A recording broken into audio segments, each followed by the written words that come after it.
Plowhawk was proudly playing Sinbad to start things off. I heard that. How many times has that aired on this? I don't know, but Is there a tracker? I like playing it on a little Monday morning. How long First does time it I've go? heard it. You've never heard it before? Well, I don't listen to the station very often, but now that I found HD2 in the car, I put it on there so when I get in the car in the morning, it's on. No. You just now found HD2? Yeah. I don't know We've how to, been on 2 years. No, I didn't know how to get it. 25 wonderful months. Yeah. I didn't know how to get it on my Mungan-Ass RAV4. Mungan-Ass St. Louis Acura, Mungan-Ass Burkhardt Alton Toyota sponsor of the 7 o'clock hour. Yeah. But I found it, and now it's on the preset, so when I get in the car, it's already on. And I heard Sinbad this morning talking Kobe Bryant. Yep. It's an 18-minute, 40-second hit. I don't know people bitch. It's pretty good, actually. But it's been on probably 25 times. Oh, God, Doug. I'm going to go 200 over. Yeah, 250 times. Really? Man, no, we're not 250 times. But Oh, my. way more than 25. It's kind of a semi-troll job because I remember when it first happened, we were basically the Sinbad Network. It played Yeah. like 2 times in like 2 weeks, and we became the Sinbad Network. Of all the interviews we've done, it's odd that we would pick that one as our signature go-to interview. I wouldn't necessarily say it's a go-to.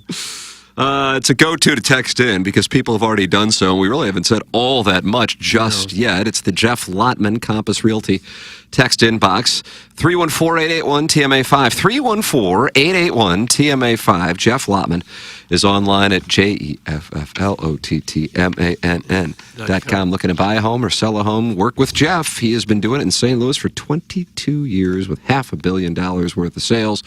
He is online at JEFFLOTTMANN.com, and he went to Compass Realty because Compass is synonymous with the best luxury real estate experience in all of St. Louis, and that is what he is all about. Now you say luxury and you think price point. No.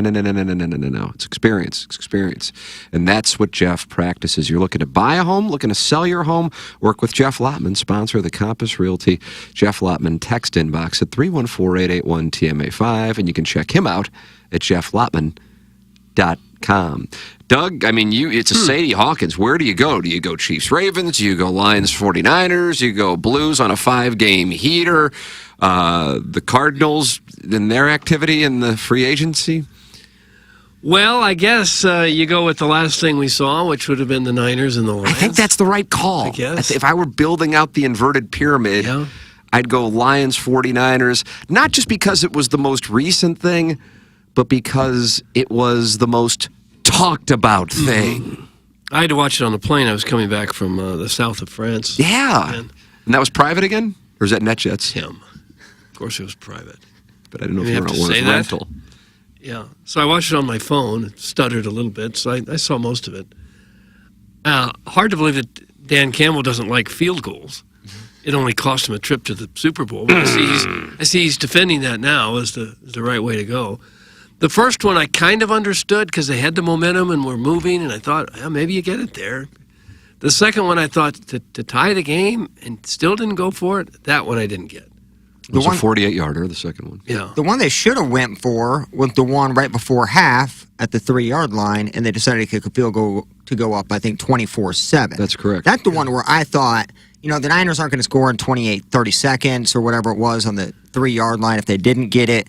I thought, a field goal, it's okay, it makes it 24-7, but I thought it would have been an absolute killer to do one of your little trick plays or whatever they have there and go up 28-7 at half, and I think that would have been a little bit more momentum than getting that field goal. Yeah. That's the only time I wanted him to go for it on fourth is when they kicked the field goal. That fumble early second half after the Niners had scored, Lions get the ball back. First play from scrimmage. Then they fumble again. I think that's probably the one that really turned it. That's the one that said, the Niners really are going to come back in a big hurry. And the Lions were kind of scrambling after that. Well, you have from both games, really, a bunch of self-enforced errors. Self-imposed? What the hell did I say? Who knows? What does it matter anymore? Self-inflicted. Self-inflicted, thank you, Iggy. Whether it be the Ravens and their fun and games, whether it be Lamar Jackson and his fun and games, and Zay Flowers and his fun and games, on the Lions side of things, I feel like the play that started it all was the one that bounced off the helmet of the Lions defender and then to Brandon Ayuk's hands. Looked like it was going to be a touchdown, but he was down by contact at the Lions' 4-yard line. And then, as you made reference to, you then had the fumble on the ensuing play, and you also had the series of coaching discussions with Dan Campbell, who did discuss that following the game. Here's what he had to say. I'd love to hear it. Hit the lever, Plowsy. Hit the lever, Plowsy. I got it, Doug. I just felt really good about us converting and getting our momentum and not letting them play long ball. You know, they were bleeding the clock out. That's what they do. And I wanted to get the upper hand back, you know, and it's easy hindsight, and I get it, you know. I get that. But I don't regret those decisions, and that's hard. You know, it's hard because, you know, we didn't come through. It wasn't able to work out, but I don't. And I understand the scrutiny I'll get. That's part of the gig, man. But, you know, we just didn't work out. I agree with it. I mean, he's gone for fourth down more than anybody in the NFL this year. That's him. Why change now? It didn't work out, but he's not going to change what he does. Are you anti-results oriented? Yeah, I am. How about that, Doug? But I You think kink shame? I do. Well, every once in a while. I do. I think I know people are defending it by saying, and I guess I get it, this is what they've been doing all season, so why change? You change based upon the opponent you're playing. And the Like, situation. And the situation, obviously, to go to the Super Bowl, you have the game in hand. Sometimes I know it may feel like, hey, this is what we would have done in Week 12 or Week 13, but you're also playing the 49ers who can flip the script on a dime and have done so the last 2 or 3 years. I get where he comes from. I feel bad for him because, I mean, he could hear about this a lot moving forward. Pete Carroll still hears about throwing the football As he against should. the Patriots. Yeah. Well, you hadn't stopped San Francisco most of the second half, so, you know, kick a field goal, we're tied, you give them the ball back, and we haven't really stopped them, so Yeah, but it's a try one to get us possession- some momentum back. Yeah, but the one possession game thing is real. I mean, if you're not stopping them, why give them a chance to be up 10 with the ball? But Me- but he thought he could get it. I mean, you don't do it if you know it's a terrible call, but we're going to try it anyway. He thought they could do it. The worst call I've ever seen was the third down run when you needed all 3 timeouts at the end of the game. That might have been all the fourth downs. I get it. That was insane. Yeah, I think I'm going to agree with you on that play. That was the worst call I think I've ever seen in football, outside of the Pete Carroll throwing for it when Marshawn Lynch could easily bulldozed for a touchdown. I disagreed with that call. I was surprised by it. Greg Olsen, I thought he did a great job. That might be the last time we hear him on the number 1 team. That's a shame, too, because he's God, so he's good. so good. And I was listening to my sports media podcast, Andrew Marchand. He has a confidence level now of, I think, 89%. He's been calling it the Brady meter, that Brady will actually call games. And I've always been shorting it. Maybe I'll be wrong on that one because I just never thought he would do it, but I guess he's going to do it. But yeah, I thought Olsen did a great job in the moment saying you don't want to run the football here because if you don't get in, then you risk, and then sure enough, they run it. Don't get in, don't even get close. 49ers are ready for it. And at that point, now you must get the onside kick, and if you don't, the season's over. And the season is indeed over for the Detroit Lions. More from the NFC Championship game. Here's Dan Campbell on a hell of a season coming to an end in a fashion in which it was a lot of self-enforced, inflicted wounds.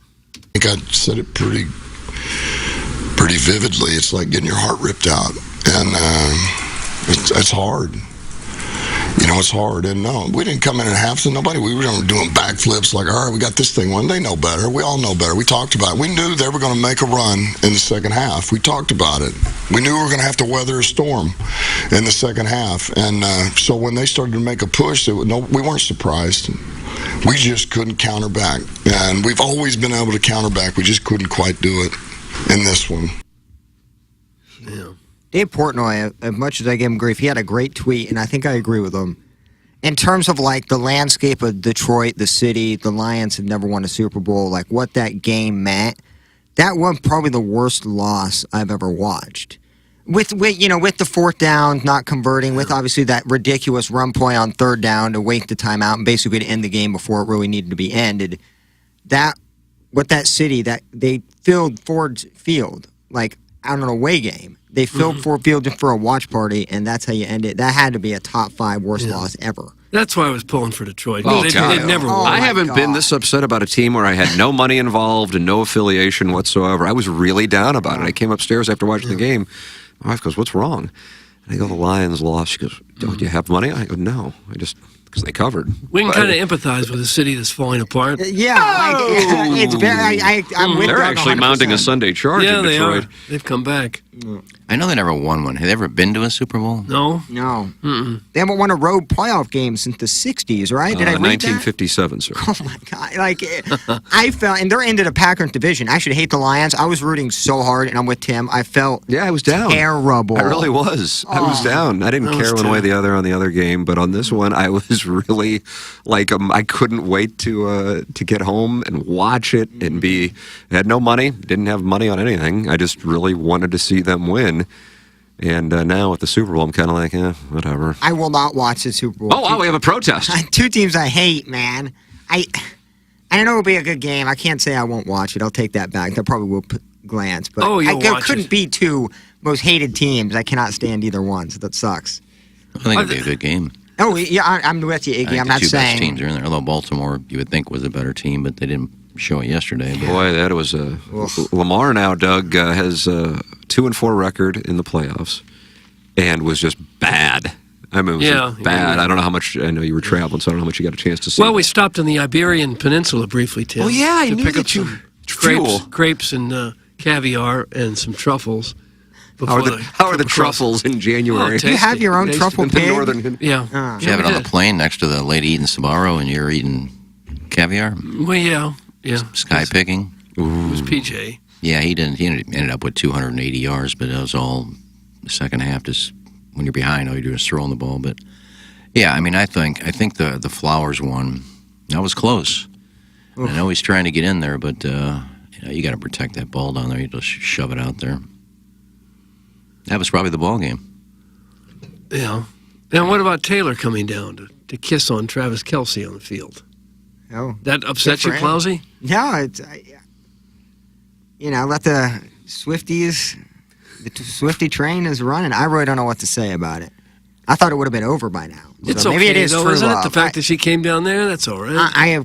I'm fine with now the fact that the NFL has fallen in love with Taylor Swift. I get it. Just 'cause It's she's a part of the celebrity. game. I mean, wives come down there all the time. Agree, Kids come yeah. down there after the game, and they're walking around. Just because his girlfriend came down and she's a celebrity, so what? I didn't see what kind of security she had around her. Were they all around her?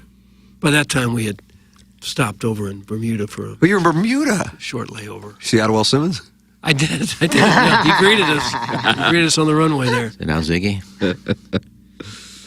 No, I have no problem with it at all. And I guess we'll probably see. What do they do in the off week? Doug? Prior to they get the week off? I did. Did you? No, they won't take the week off. Do you They'll go see and- what the NFL did? They're so worried about the players staying in Vegas for an entire week on the Strip that the two hotels that each team is staying in are 30 miles away from the Strip. Well, they want to get them away from the fans too, as much as anything. I think a little bit of both, but I thought that was very funny. They're basically put them in the middle of nowhere. Just a Yeah. great resort, obviously, but like nowhere near any quote unquote trouble. Right. Because the Grammys are next Sunday. Oh, really? And Swift is going. I wonder if Kelsey will go next Sunday. It's in L.A., so it's close to Vegas. Well, I just don't know that. He may have time to go. That's the big question. I don't know that that's the big question. It's a question, but I don't know how big it is. That's why I was wondering if they give him time off. I don't think they usually take. They might get a day or two now, but they'll be hitting their studies very hard here over the next week and a half, preparing for the Niners. I wonder how big of a theme it'll be that Taylor Swift is a part of the It will Chiefs. be the thing. You know it's coming. Yeah, and it it's has gotta to come in terms of the ratings and what the audience wants. You got to show her. I'm sure there's going to be a parlay of how many times they show her. She's going to be involved in a lot of those little $50 prop bets, Is it heads or tails, how long the national anthem. There's going to be a Taylor Swift one. I'm curious to what one it is. I wonder if the she's had to- 49ers are -1. Total, Doug, 47.5. It's going to be a great Herb. game. I wonder if she's had to cancel any concerts to go to some of these games or clear her Super Bowl Well, I schedule. think I said last week that, and I think a listener corrected me, that she has a concert in Japan the night before the Super Bowl, but somebody told me it's the day after the Super Bowl she has a concert in Japan. Well, that might be hard to get to, too. Yeah. If she goes to the Super Bowl in Las Vegas on Sunday night, you'd have to fly all night long to get to Japan. You really would. Even on a PJ, like, Yeah. that's a trip. Yeah. She gotta be there. I think she'll cancel the Japan stop. I don't know. She's probably going to make another $20 million if she does it, so. He had a hell of a game yesterday. Yes, he did. He sure did. Well, I should say he had a big first half. I think he only caught one pass in the second half. I didn't watch any of that game. I was Where at- were you? Were you vacationing somewhere as well? Oh, you're south of France? No, I hit up West County Mall, hit up Golf Galaxy, Yeah. Right there on Manchester? hit up QT for a pretzel, then hit up Lion Choice. That sounds like more of my weekend. Doesn't regular weekend that as well. sound like a St. Louis weekend right there? Like, I had Lion's Choice on Friday. it's great. I had the new spicy chicken tender sandwich. It was fine. Yeah, spicy chicken at It was like 2 spicy chicken tenders on. Yeah, Lion's Choice. You're supposed to get roast beef. look, I ran trains on that roast beef and ham and turkey. Oh, my I needed goodness. a little something different. It wasn't really my choice. I wanted to please Madison. She cares what you eat? Well, I got a couple golf gloves. Had to use my Golf Galaxy gift card. Oh. And so I figured, hey, I made her look at putters and drivers. Yeah, what's she You think? get to putt a little bit there. They got a Yeah, little I- bit. Some working. Ooh, love some of those pings, but yeah, I did. I just bought the gloves. Almost jumped on a pair of golf shoes, but in my head, I'm like, I don't need them. I think I was like you, Doug. I'm like, it'd be fun. Don't need I 'em. just don't need them. What size you are? About a 9 in golf shoes. I got an 8.5. I could be a little. It might be snug, but it might be. I'm willing to look at them if you want to bring them. I'll bring them. I have like 4 pair. I told you what happened to me at that Golf Galaxy when I was there a few months ago. I was looking at the used clubs, and I picked Oh up. yeah.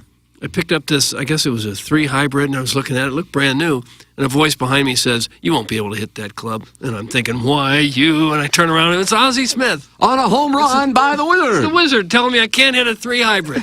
What one were you at? Were you on by One the of the mall? pair. Oh, okay. I've seen the Wizard there too. He Have you? must be a That's regular. hilarious. So I was out in some tournament yesterday with Johnny Bench, Marcus Allen, and Reggie Jackson. Johnny tournament. Bench was here. No. This was out in West Coast. Oh. Out west somewhere. I don't know where. Well, if you're looking for some golf equipment, SSM Health welcomes the St. Louis Golf Expo Yeah. February 2nd through the 4th at St. Charles Convention Center with 90-plus golf exhibits this year, the most they've ever had. Buy tickets online and get a round of golf and bonuses at the door while they last, presented by the Post-Dispatch. Shop big brands with Pro-Am Golf, where you can test and get fitted for your new set. Show off your skills at the Dave Sinclair Lincoln Long Putt Challenge. Give Iggy a run for his money at the DraftKings at Casino Queen Long Drive Challenge. And don't forget to stop by the Mick Ultra 19th hole and have a beer or seltzer. The expo is February 2nd through the 4th at the St. Charles Convention Center. Tickets still available at stlgolfexpo.com. Doug, we have that coming up this weekend. Okay. No Blues hockey because you have the All-Star break following tomorrow night's Jim Dandy in Central Ohio. So I guess you can lock in on the AT&T Pro-Am at Pebble Beach because other than that, there will be nothing going on. I mean, is this like the deadest of the dead this Gosh. weekend? Well, you got the Cardinals. They're gonna get Blake Snell and They're getting Bob Snell. Oh, they are. Bellinger for sure. Jackson, am I right on that? Is this the deadest of the dead? In sports, depending on your perspective, College basketball, baby. Yeah. If you're Oh, a damn, hoop get nut, involved. this Yeah. is you're okay. But in terms of cultural mainstream, yes, this is a very dead period up there with when Major League Baseball takes the All-Star break. Yeah, that's the worst That's day. Is the the worst day one, after yeah. the All-Star break. There's nothing. There's no high school, But at college, least most any other people can get sports. outside. Yeah, there's you know? that. Yeah. From a This, I straight just don't know what the sports hell vacuum. I have no idea what the hell you do. Is this real that Terrell Hatton signed with Liv an hour ago Yeah. That was ever. and is now on John Rahm's team? I put it out over the weekend on Twitter. I didn't. You broke the news. You broke it. I didn't know you put it on Twitter. I just saw it this morning, and I didn't know if that was going to be a link. I'm sorry if I interrupted a story that was coming. No, Or a lot of people didn't know that. I just didn't know he was even in talks with only 60 milli too. It seems like a steal for what they've been handing out. And I don't know if that's what Does this affect you at all? No, it does. No, Doug, it doesn't affect me. Okay, don't be upset by it. I was just bringing up another news story. Doug. That's Okay. what we do. We're a news outlet. Well, the news broke on Iggy's Twitter feed. I'm surprised you're a little late to the party. I did not know that. Yeah, I had. you had it. I don't know if I got any responses to it. I had it up there though. See what we I'll got tell you here. exactly what I. January 26th, Rom, Moronk, Hatton. Now they need a fourth pretty strong team going into next Friday, Live Golf. Yeah, that's And then why- a rest in peace to Jesse Jane. That's what I see. I don't see Oh, a Hatton yeah. tweet. I guess you guys talked a lot about Jesse Jane, right? Yeah, that happened. Because while I we were on knew the air. the guy she was living with. Yeah, I know Brett Hassan. Yeah, I saw that John Ball is one of his friends. Yeah, I know his dad real well. It's Golden Griffin. Gary. Right? Yeah, they were both. His dad, Gary, and him with Golden Griffins. His dad was a tennis coach at St. Louis U for a while. Wow. Yeah, I know him well. Really sad story. Brutal. Really horrible. I didn't know he was living with Jesse Jane. I don't think anybody did. That was kind of private. I think even on his profile page, he never promoted the fact he was dating Jesse Jane. Yeah.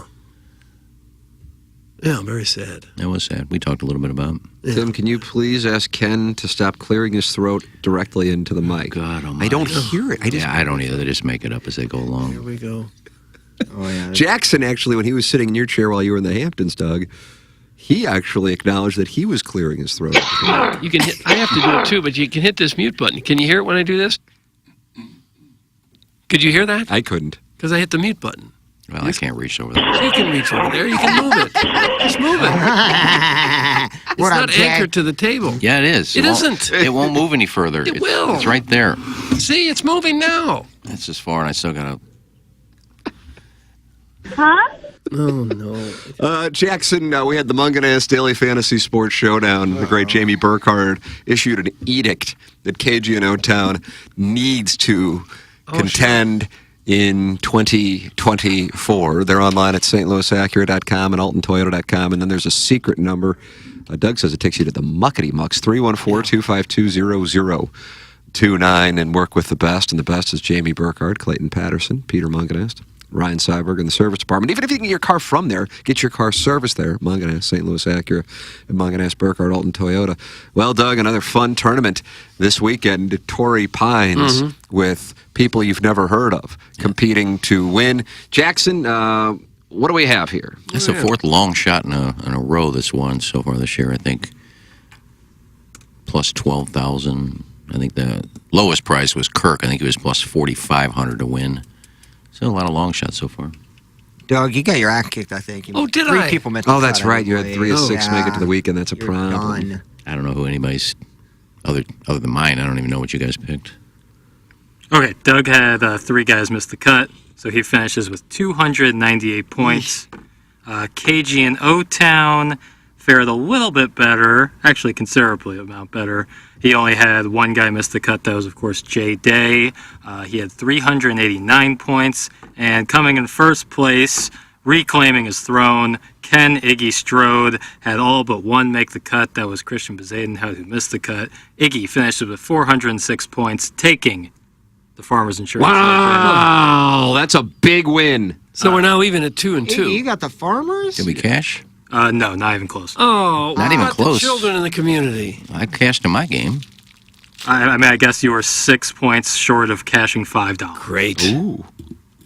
Got to do all the research, and the kids still suffer. Yeah, because I cashed in my game by 1.5 points, and it came down to Steven Yeager having to make a birdie on 18, or I don't cash. And he made the 5-footer for the birdie, and I beat the guy in last place by 1.5 points.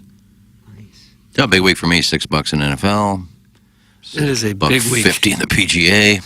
Whoa. $750 you made this weekend? Go buy a Andy's custard tonight. Was that right?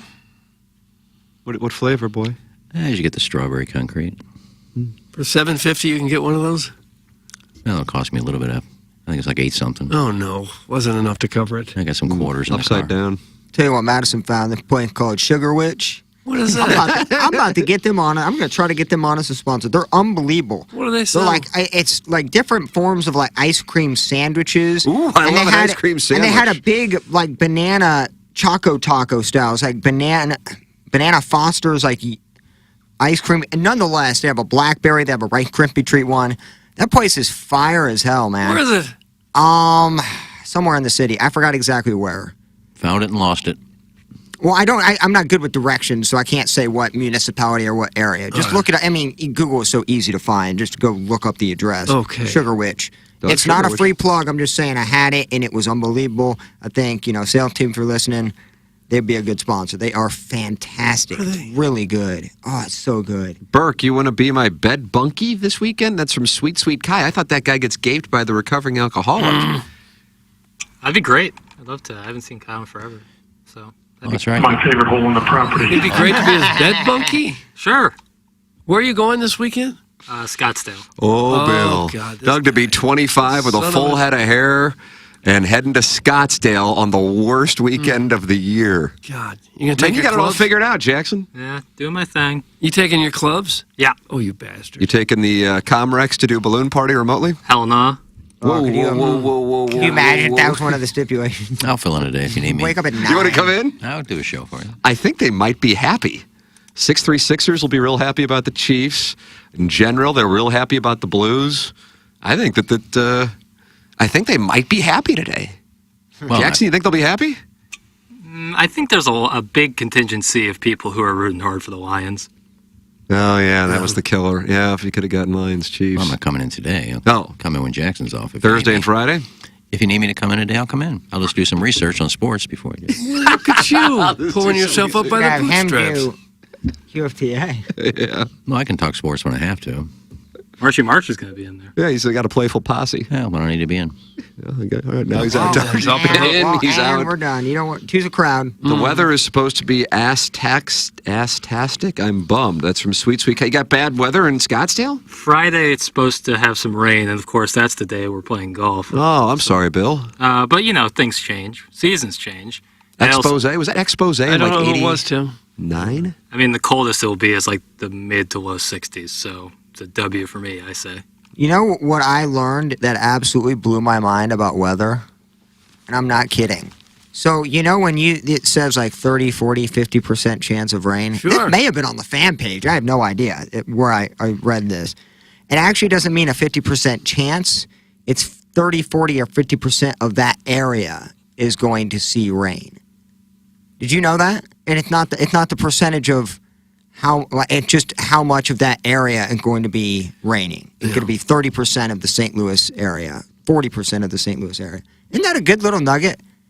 I don't know if it matters either way when you look at it, but I always thought it was the percentage chance of it raining on me. But what if it's like, what if I have Creve Coeur typed in and it says 70%? Does that mean like they have it I'm not- localized like that? Look, Jackson, I didn't go deep down. This No. is just these stats that I have. I And don't was even know under if the they're right. impression it was chance of precipitation. I was too. That's what I thought. I think it is. Who says it isn't? Who gave you this information? Fan Paul? page. I can't. Cletus. It was not Cletus. Well, how can like let's just take Doug's big channel KMOV, when they do a weather forecast, they say tomorrow 40% chance of rain. Well, they're going out to a huge area. They're not just going when they say 40%. Now we got to break it down because we know the whole listening audience is different. So it's 40% in Maryland Heights, 30% in Creve Coeur, 20% in Olivet. I mean, no, it can't. Yeah. They Be only hard to do. they do 30% chance of rain. I'm telling you, No, we're see, confused. I am accurate though. It is correct that I just looked it up. It is exactly what I was saying. It is. yeah. I don't understand it either, but that is exactly what it is. Well, Now then- I'm blown away by it. So that's it. I don't Well, want to then- get too involved in weather. Based on that, the numbers would change wildly depending on how large an area you're talking about. If you're a small market and you only cover a small geographical area, the chances of any part of that area getting rain could be like 100% if a storm was moving in. Correct. Whereas if you lived in a very large Area. geographical area, Like St. Louis, because the rain chances are going to be much smaller because there's a good chance your area won't get in another area in that market would. Now I'm so damn confused. I didn't want to make it a topic. We were on it. It hurts. Talking about weather. Okay. I think Scottsdale will be so fun. Well, I think today you're going to see the sun for about the first time in 2 weeks. All right. We got a little forecast here, Doug. I Design heard Air it was Heating and raining while I Cooling. was away. little Online later at on. designairservice.com, sponsor of the email of the day. Only a few more days left for the January Design Air Heating and Cooling email of the day. What do we got, Iggy? Oh, high of 51 with sun. Yeah, a little later on this afternoon, clouds are going to break. It's going to get sunny. It's going to be 50. So It just feels a lot warmer. The sun's out. We haven't seen the sun in You're right about that, weeks. brother. Gets up to 59 on Thursday. Doug, we might have to have an orgy. Well, I don't know. What Jackson, you won't be there, though? I'm out. Unfortunately. Might be warmer here than in Scottsdale. Yeah. You taking your Oh, no. trunks to Arizona? Yeah. You will. That's right. Better grab this little yellow thing in here. Your little tube Oh, the diaper? The The Jamaican life diaper? vest? diaper. Oh. Will you need the life vest, Jackson? I'm not answering. He's such- not even even such playing frivolous diaper. questions. He's not playing diaper games. Playing diaper games. Design Air Heating and Cooling is online at designairservice.com, the official HVAC provider of TMA and the Tim McKernan Show podcast. How's QFTA sound today at 11:10, 11:15, Jackson? Perfect. All right, there it is. Looks like we're only 3 shows away from being able to do it the entire month of January. Who would have thought? Send your emails in for QFTA. TMCKERNAN at InsideSTL.com. Questions, comments, erotic stories. Had a guy send an email in about how he shaves his beehole, Oh. and then he got his ass eaten by his girlfriend, and he bicks it. Wait, what? He bicks it. He takes like a straight edge razor to his hole. Oh, there's no way. You Dude, one That's what cut, yeah. one cut, you have an I'm telling infection. you. You can't even see back there. That's what I was wondering. So the whole email was essentially about salad tossing, but I couldn't get past the fact that he takes a straight edge razor to his hole, and then he listened to the podcast and emailed me. He goes, "Yeah, I do, and I've never had a nick or a cut." This guy's a champion. Wouldn't you need some sort of mirror on a stick to see what you're doing? I told like you- a dental instrument? I told you how I got hemorrhoids, right? Clip that off. No. I was in between boxers and briefs. Like Transition so- period. It was that transition period where boxers were a little bit too. I'm getting too old for them, Yeah. but I was so used to them. So the boxer briefs, I just couldn't adjust, couldn't really get to them. So I had this 2-3 week stretch of just absolute free balling. And I would typically maybe wear a light athletic short, but sometimes when the pant is really tight, it's just straight up jean and me. Oh. So I understand it's like a faux pas with the pubes and the sack, but I had a little cut from the jeans. And that caused the hemorrhoid. I could not imagine taking a bit to mine. Possible? I didn't know that even was in line. Can't cause a hemorrhoid. I think it did. I don't think so. Hemorrhoids. It was are- inflammation Could and maybe swelling. irritate one, but Yeah, I had to use hemorrhoid cream, work to get it away, so I just assumed it was. I had to, WebMD like my symptoms because going to the doctor that I've never met and dropping trow and gaping for a you don't have to. what is a cut when I'm still at that point free balling. I'm still in that, so it was just weird. It was awkward. So yeah, I just got hemorrhoid cream and it worked. If you start Googling some of a symptom that you have, It's over. You'll come to the conclusion that you don't have very long to live. It was either the hemorrhoids truth. or I was dead in a week. So I was like Yeah. banking on that to be. You know. I always thought hemorrhoids was either from wiping too hard or forcing out a bowel movement. Really? I think everyone's- I think it's the latter. Yeah. yeah, that's why ladies always get hemorrhoids after a kid because they're, you're pushing out the kid. Right. And ladies get hemorrhoids a lot of times after delivery. That's when I realized it wasn't a joke, and he just wanted to sit and talk to my beehole for 3 whole songs for $100, which in my opinion is not quite enough money for the things he said to my beehole. He named it Linda. I mean, for Lady's a $100, champ. for $100, you'd let somebody call you anything, wouldn't I you? let them name my anus Augustus James and have might to have to talk see in an that stick. English accent. I've Do never, not care for that. Yeah, talk to it. I've never worn a pair of boxers. Clip that off. Oh, Iggy has never. There's another. That's actually a good one. I'm gonna stop now. I'm not gonna give them out for free. I like that. Yeah, No, because that- it's so It's gonna be an valuable. OnlyFans. Yeah, it's selling like hotcakes. That one's great though. No, but I've never owned a pair. I just think they're a waste because there's no support there, and after you go to the bathroom, it's just kind of dangling there, leaking still. There's nothing to. What? It'll stop some of the leakage. It'll absorb a little leakage. Not if it's hanging there. It's you got no fabric covering it. It's just hanging There's there. fabric on boxers.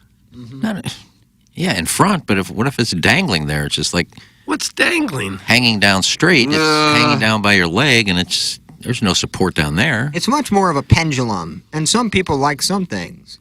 Right. Some people like things. Don't and like some other people, things. yeah. Yeah. I mean, I'm wearing that always- hoodie today. I should be. Yeah, look at that. wearing SPLT, Doug. I've always wear briefs. Yeah, you got to start charging for that kind of information. Yeah, I'm not giving out for free That's anymore. too valuable. Well, people like to hear that every day, but I'm not going to give it out every day for free.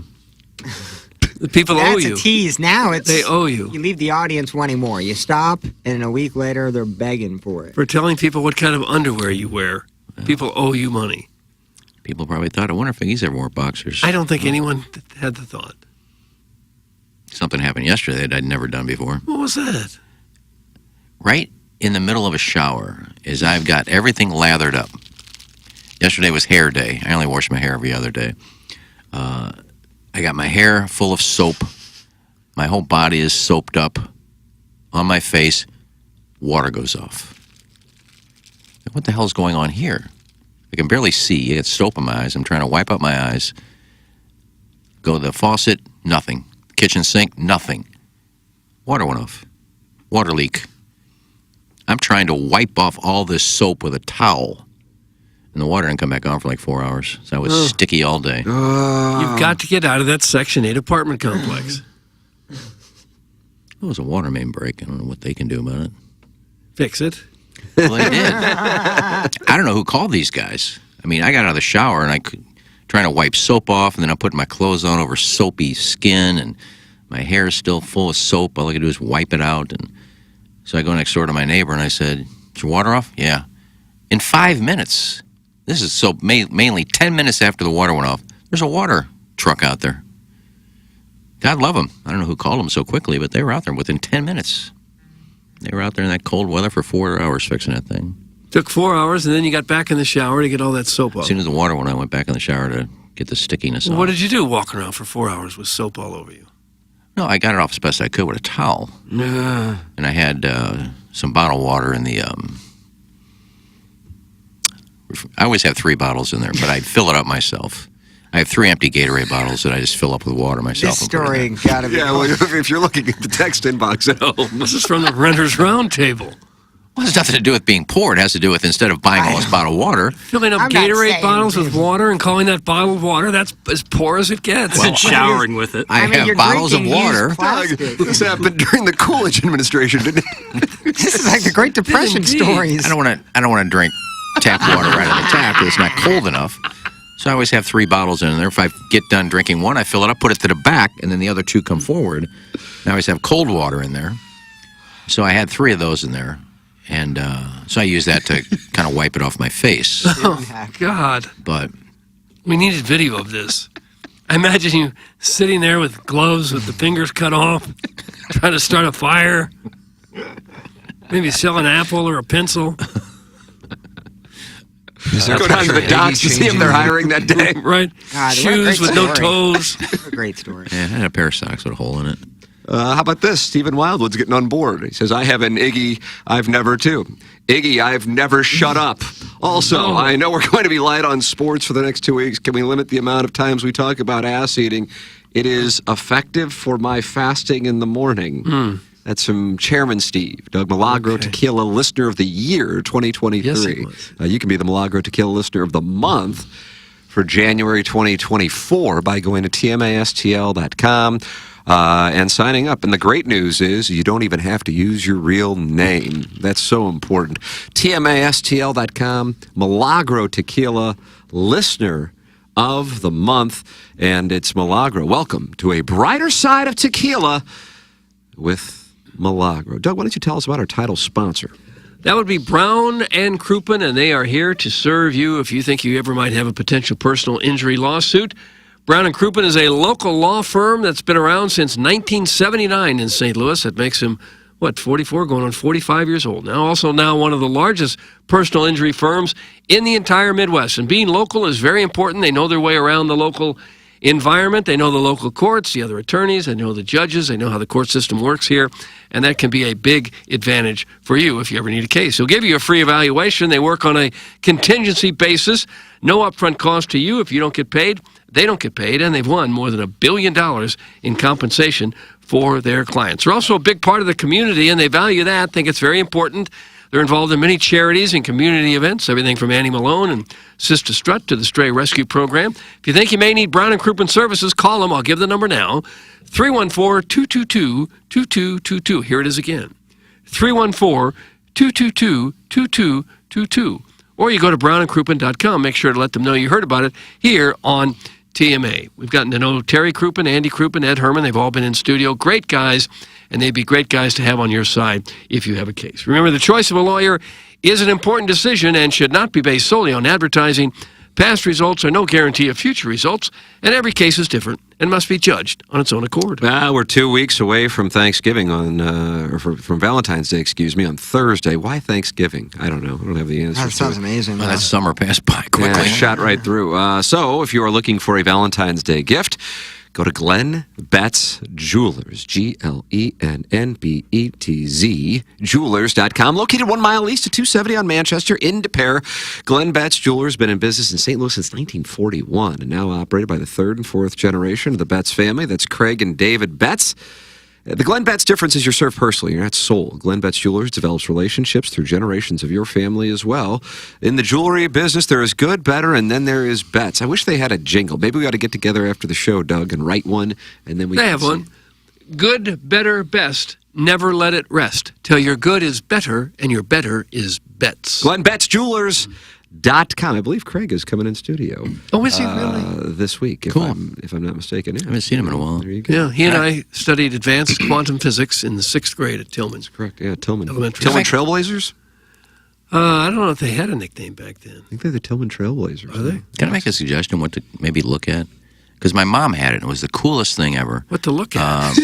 Look Well- at this, look at that. Well, we got it. My dad got it at Betts every year, but he started buying my mom charms for her charm bracelet, and she had the most gorgeous charm bracelet. It had like 35, 40 charms on it, because like for her birthday or Christmas, my dad would always go to Betts and get a new charm, and she had like all these charms, maybe the kids' names on it, different things on it. So if you're kind of young and you want to get something that you can do every year, maybe a charm bracelet. Yeah. There you go. Nice idea. Perfect for our Look at that! Look at this, look at that! That's what you could say as Well, you're my going mom to the liked it. charms. Today on Renters Roundtable, plumbing and electricity. Do you have them?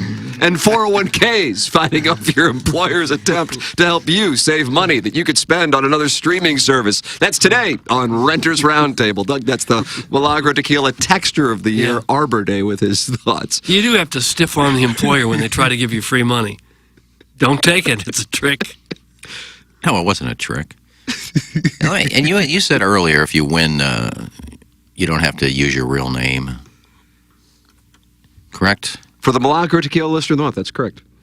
Well, when you pick something up, you got to show Jody an ID. So if you come in and say, I'm the Shrewsbury Butter Squirrel, okay, you have an ID, I'm sure that won't cut doesn't it. say on there. You have to use your real name when you sign up. We just won't release your real name. Ah. For legal reasons, yes, you have to give Okay. your real name. Is it really legal reasons, or is it just we're trying to protect these people from their employer and their wives and their family? There's no legal reason why you can't mention someone's name. No, I'm not saying that. I'm saying for the contest proper, you have to use. You your like that legal contest proper? I didn't mind it. Doug and There's I, no law saying we can't give out the name, but we just choose not to. well, Doug and I do that every once in a while. Yeah, I'll give out a name. Screw if them, it's- they know who we are. Yeah, if it's vile. Let people know who you are. Sure. My wife insists I shave my ass just in case Steven wants to take my butt instead of hers. Hi, Plowsy. That's from Sean Mahoney's Deadeye. I haven't heard from him in a while. No. He sold me my computer. You ever get Apple on it? Is that still in here? That's gone. No, my desktop. He sold me that. What happened to the laptop that was here for I a took while? it home. You ever use it? I tried to. There's this thing I can't get rid of on there. What? I don't know. The virus. I push the mouse around to get X out of this thing, and I can't X out of it. It just sticks on the front of the screen. It won't go away. Do you turn it off and then turn it back on? Yes. I have it charged up. There's a thing on there you can't get. Well, I want to click on like the internet or click on Google, or I can't get to it. There's something in the middle of the screen that I can't X out of, and I click on close. It won't let me click. Well, why don't you bring it in and see if someone can help I you? haven't had the time. So this beautiful Apple laptop just goes It won't. sitting dead in a corner somewhere? No, it's working. I just can't. There's a screen on there I can't get rid. I can't X out of. But I'm telling you, bring it in. Someone can help you Well, get maybe I out of it. will because it's doing me no good now. Is it like a tutorial the way you just hit like next? No, it won't let me. It won't let me go back. It won't let me do anything. I don't know. I'll be turned. Well, I'd like to get that fixed while you still have electricity. Guys, I didn't read the paper Friday, so I must have missed the Dan Caesar article that Pepper and Genie has now replaced TMA. Please let me know which station Tim and Doug have moved to. Jesus! Gosh. That's from the Banty Boy in Bridgeton, and he's not happy this morning. Doug, why aren't they happy? I don't know. They don't Plausi, like you and us I much. should stop talking. That's fine. This dumbass can come in and do my job. I don't care. Banty Boy in Bridgeton. He'll be the board op. Yeah, if you live in Bridgeton, Uh-oh. there's a lot of things going on there. Uh-oh. What's going wrong in Bridgeton? What's going on in Bridgeton? Hey, you live out there Driving by a the forklift, airport. that's for sure. You're driving a forklift? Moving luggage, at the airport. You're out there trying to talk during dinner and you hear planes going overhead. Yeah. Well, they got to put the airport somewhere. That doesn't mean you got to live by it. Evian, Aquafina, Dasani, and coming to a Facebook marketplace near you, Ken brand bottled at the source of a Maryland Heights dormitory. That's from Carlos Spicy Wiener, who someday may be in the Hall of Fame. Now, what high school do you go to if you live in Bridgeton? Pattonville. Home of the Pirates? Is it Pattonville? That's right. Pattonville seems like a long way away from Bridgeton. No, it's right there. Well, there's no room for schools there. You got an airport and some hotels. Isn't Berkeley's right there too? Isn't Berkeley High? Is that, or That's is that McClure South now? And yeah, they combined. But I think you'd be Pattonville. Doug, we set J. Randolph Jr. Fan Page Club Championship matches Oh, God. while you were out. Oh, really? You're trying to go against Big Old Fan, but Big Old Fan doesn't participate? Not feeling, texting everything else besides, yes, I'll be in. So I feel like that's a no. I'd be surprised if Big Old Fan made himself Yeah. public. That would be my guess, just kind of based on what I've seen over the years. Agreed. Iggy, you are playing who? I forgot. I'm such Mr. a big, Licks. I'm such Oh, a this is a big big moment. stretch. You Was can it almost Licks? Did feel Licks your say he would muscle. play? Mr. Licks is in. Okay, then it's me and Mr. Lick. Jackson, who do you have? Ciders, Mr. Oh, that's right. Oh, yeah. I've got a rematch with the Pope. In my opinion, since I lost, I'm just saying he cheated because that's my default position. And since you are not going to be able to get Big Old Fan to come out of hiding, you said, what about Todd Reesing? And Todd I think Reesing, he was, yes. Todd Reesing said, I finally listened to the third segment on Friday when you talk about the future golf match and heard my name. I'll call in later if that was real. That's from Todd Reesing, former quarterback at Kansas. Texting good, right? Doug, would you prefer a text or a call from Todd Reesing? We could talk to him about that game. Either's fine. I'll call in if it's real. Would you hear a fake podcast? So if I don't, maybe I can go with Stephen Wildwood. We had a couple of good battles this past summer just for fun. I'd be very worried about Stephen Wildwood I know, this year. but- He's trending. He's trending, Doug. I get it, but he should be in a feature group, and I feel like if he wants to go with me, I think we could probably play heads up, straight Yeah, up. I'd be fine with that. I know he's gotten a little better. Who's Doug playing? Doug, who do you Well, want? if Doug wants you to want Todd play, then Reesing? you can play. I'm just saying if Todd Reesing doesn't want to play, then I'll play Stephen Wildwood. When is this? April 28th. April. April 20th. I'm out of town some of April. Going Yeah, back to Monte on Carlo vacation. to check, Vacation check on shaming. the suites. About the vacation shame. The You Lou got to check on the back-to-back? villa at least Let's every see. 4 months. No, I should be back. Oh, you just accepted Todd Reesing's challenge. Oh well, I'm not a very good player. Well, I'll play Todd Reesing if you wanted to play Stephen Wildwood. Ooh, a Jim Dandy. That's a Jim You have to Dandy. What a feature the- feature. What a feature pairing. I know. I did play in Dallas last week.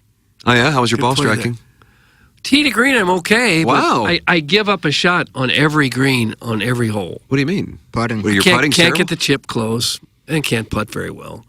So reading could- greens or putting? I could shave 15 strokes off my Holy game crap. if I just was a little bit better around the green. I really could. If you take a three What's putt about you to a chunk it two-putt. or you blade it?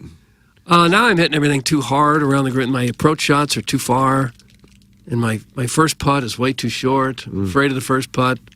Doug, with the chips, And I you gotta- never learn. I do the same damn thing on every hole. Doug, with the chips, you find a landing spot. You just find maybe it's a leaf, maybe it's just a ridge. You look at that landing spot and don't look at the hole. Yeah. And that'll help. Well, that should help me. Admiral Pager is raging. Who? I don't know. I guess he doesn't like shaming careers, I guess. Was there a career shame? I don't believe so.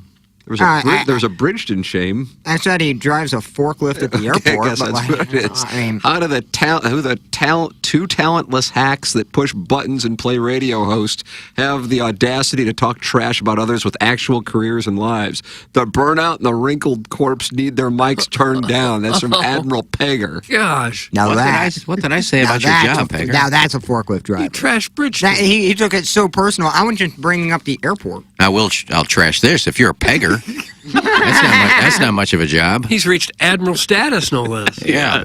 He has Are a you proud of fake that? name texting into an HD2 show. Like, you can call me a stoner burnout all day. That does not affect me whatsoever. matter, no. I laugh in your hate. Oh, Will you guys be doing an auction held on the text line to play with hosts of the show, with half going to a charity of their choice and the other half going to a guy's checking account who runs a hot dog stand? Money's due by the end of the day, and it can be sent to a random dude's Venmo account. Doug, that's from Deke Dotem, who just sent in a picture of two guys in a stall eating French fries. oh, I didn't mean the picture. Oh, We don't have auction off players for the J. Randolph Jr. Club Page Championship.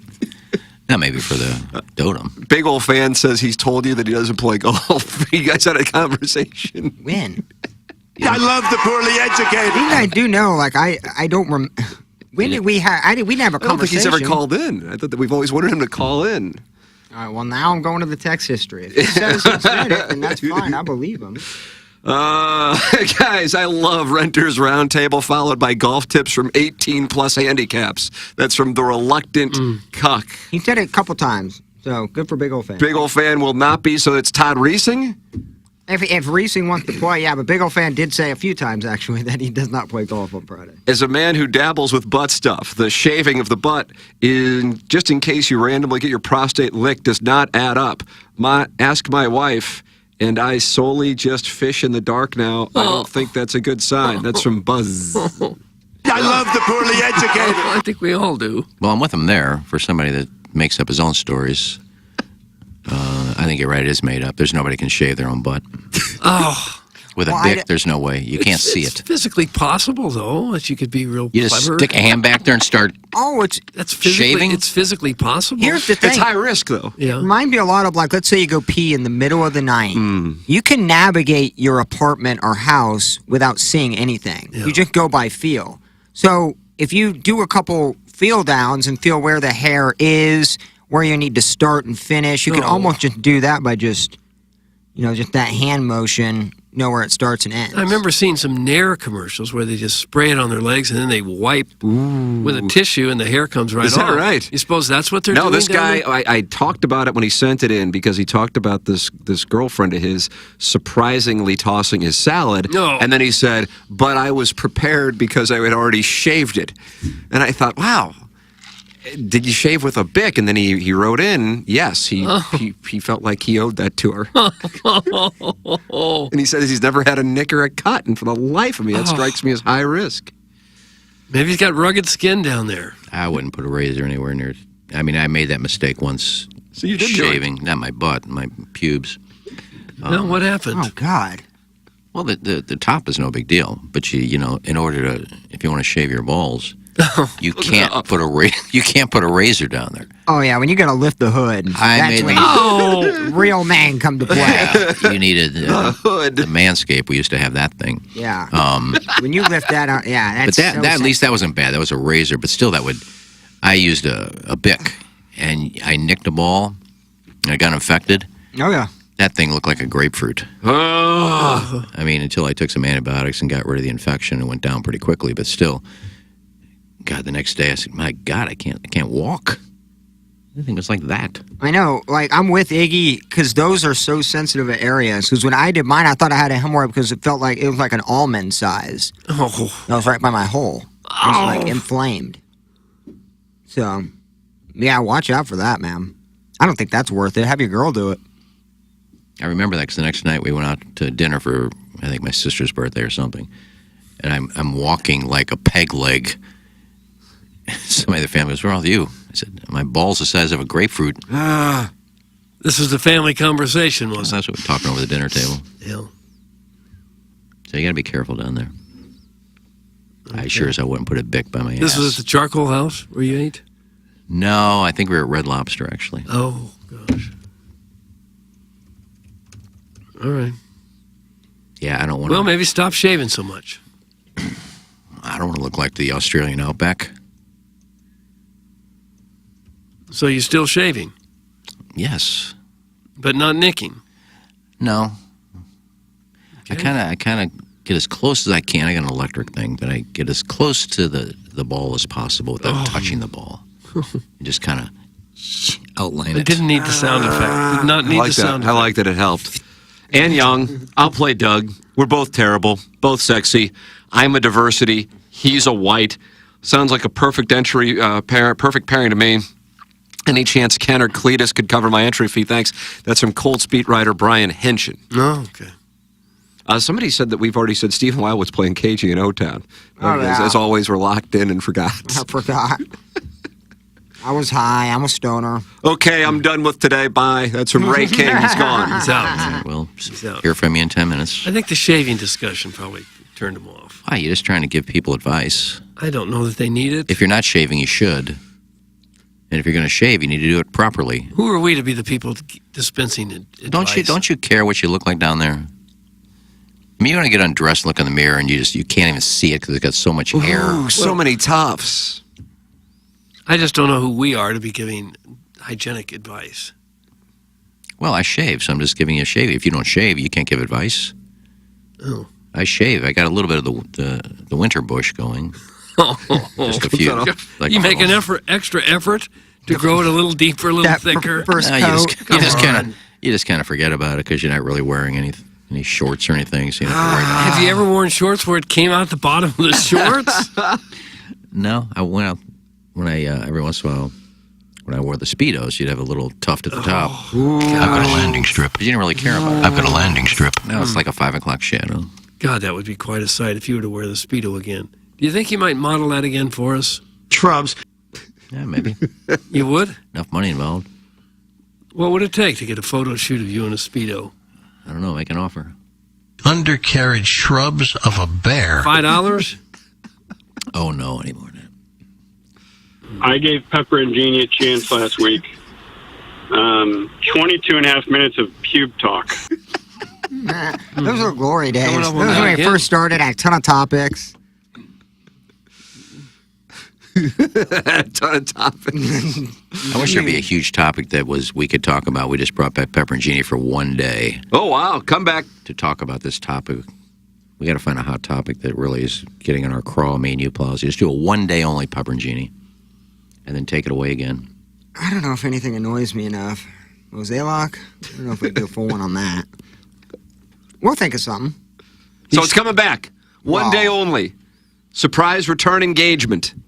When something comes up that Plowsy and I are both either really enthused about or upset about, maybe we'll bring it back for one day and talk about it. Yeah, we'll open up that Dotem Venmo again and get it cracking. Are you upset enough about the water being shut off in your apartment to talk about it? I don't have a I don't have a good 'cause take it doesn't on that. affect Plowsy. It's something that has to affect both of us. It affects him if you come in all soapy. Well, but I also said it came back So on weird 4 to hours say. later, and I got back in the shower and got all the stickiness off me. Yeah, but you were still saponaceous. Although I put it on my Facebook page, and You felt the need to post I said that. I've You never. said you were sticky on your Facebook page? I said I've never been so sticky, Oh, man, that's a terrible move. and probably the best reply was Learn, who said, "No, I've heard your Jamaican stories. I guarantee you've been stickier." 806 for the Learn Watch. Learn hits at 8:06. Yeah. How are the sports? Are they great? Quit encouraging him to talk. That's from John Mardukis. The guy who has vomit residue throughout his apartment cooks 3-week-old fish and exclusively shops for clothes at Dollar Tree is waxing poetic about personal hygiene. It's wonderful to listen to. That's from out in the parking lot. It's little Tommy Trippins on a trike. Well, I've never bought clothes at Dollar General or Dollar Tree. I'm guessing this thing I'm wearing today costs more than anything in your closet. How much did you pay for that? I don't remember. Well, then how do you know if it costs more than what we have in our closet? Well, I don't remember if I got it on sale or not. I mean, normally they're $110. I don't know if I got it on sale or not. And you think This people is huge. don't? You think most people don't have anything in their closet that costs $110? Little Tommy Tribbins, no. He's just a neighborhood kid, Doug. Hey, Tim, when my ex got her chewing gum stuck in my ass crack hair after nights of tossing and tongue punching, she had to rip the gum out the next morning, and it pulled most of the whole hair out. It was painful but beautiful. Thanks. That's the recovering alcoholic from Belleville and Webster Grove. We lost Mayor Dawn. Whole hair. I'm not coming back. Well, that's how women get bikini waxes. They put that tape on there and rip. So I guess you could do that to your butthole, too. Suppose you could do that just about anywhere. Doug, they're not happy with me now. Tuning back in after 30 minutes, and he's still talking about the shower. Please, Tim! Some scooter, Doug. He's not happy now. Yeah, you just happen to turn it back on when Doug asked me about the thing again. I spent 5 seconds on it. So in the last 30 minutes, you didn't listen. You happen to turn it back on right then. You think maybe that's a service we should provide? Some sort of waxing service for not a bad those? idea, actually. They could come in while we're going private with them and give them a waxing? Well, when they sign up for the waxing, they got to, be descriptive on just what the tough situation is. So you know kind of what we're walking into. How They much can tape to plan get. your day around. Yeah, I mean, it's not going to be a wham bam thank you ma'am if they're if you're talking Tough Town USA. Simple duct tape would work, wouldn't it? Oh my God, that would hurt so bad. What about just Band-Aids? Just No, that won't work. yeah, soft cloth. Yeah. All right, forget about the butt and the pubes. Just here's something. At least do something with the ears, the nose, and the eyebrows. Those are things you can take care of. Yeah. You have to do that. I walk and I see some guy that looks like a party favor coming out of his nose. I mean, it's just a little thing up. Done. The same with the eyebrows. You got hair hanging everywhere. Yeah. That's easily taken care of. It is. And it doesn't hurt. It's hard to believe people would look into a mirror and see hair coming out of their ears and not want to do something about it. Not to mention her hot body that looks hot in a bikini. Or the fact that the wife or the girlfriend or somebody didn't say something to them. Yeah, you got shocks of Maybe hair they're coming out. embarrassed to say, why don't you trim your nose hair? Same with the unibrow. If you got a unibrow, just take a razor. You're done. Yeah. I've got hair that people would die to have. True. That's a guy playing a character that entertains me. Yeah. What's his name? Is he a New York guy, isn't he, Jackson? Don LaGreca. There you go. Don LaGreco. Okay. He's on with Michael Kay and Peter Rosenberg. Nutsack Jim has just left the show also. Yep, I'm out. Okay. See you soon. Well, with a name like Nutsack Jim, you'd think he'd be interested in this segment. Doug, how do you think you earn a name like Nutsack Jim? You think it's like size? Probably. Especially large nutsack. No, presence. it's probably a nutsack story. Maybe he was a skateboarder and fell on a rail when he was a kid and Oh, exploded one of gosh. his testes. It sounds like one of the names in Goodfellas when they're passing through the Cabana Lounge. You know, they're saying, and Watch there's out, here Nutsack comes Jim. Nutsack Jim. Guys, does the TMASTL app send out a push notification for when hijackings are over? That's from the Crestwood Coyote. Not a bad idea. That's over. I'll take the rest of the segment off. That hijack humble brag hybrid gets a 3 out of 10. Started with the ham-handed and wholly irrelevant learn mention, then followed with some farcical flex about the BOGO tops in his closet. That's from Brian Henshin, and he'll be covering the Super Bowl to get you ready for the Chiefs going up against the Colts in next year's AFC Championship. Peter King, I've been reading his Monday Morning Quarterback, although he isn't allowed to call that anymore. I wonder if that was a thing that Sports Illustrated owned now that he's over at NBC, Pro Football Talk. With regard to if you're a Lions fan this morning, I think not only does Detroit deserve nothing but immense credit this morning for a season like none other. Wouldn't that be no other? Like none other? Maybe it works. Either, I guess. But when the pain goes away, the city and the franchise and the players will realize what a great run these Lions had, and especially how this team so often imposed its will on excellent teams. I'm thinking of the first half in the title game.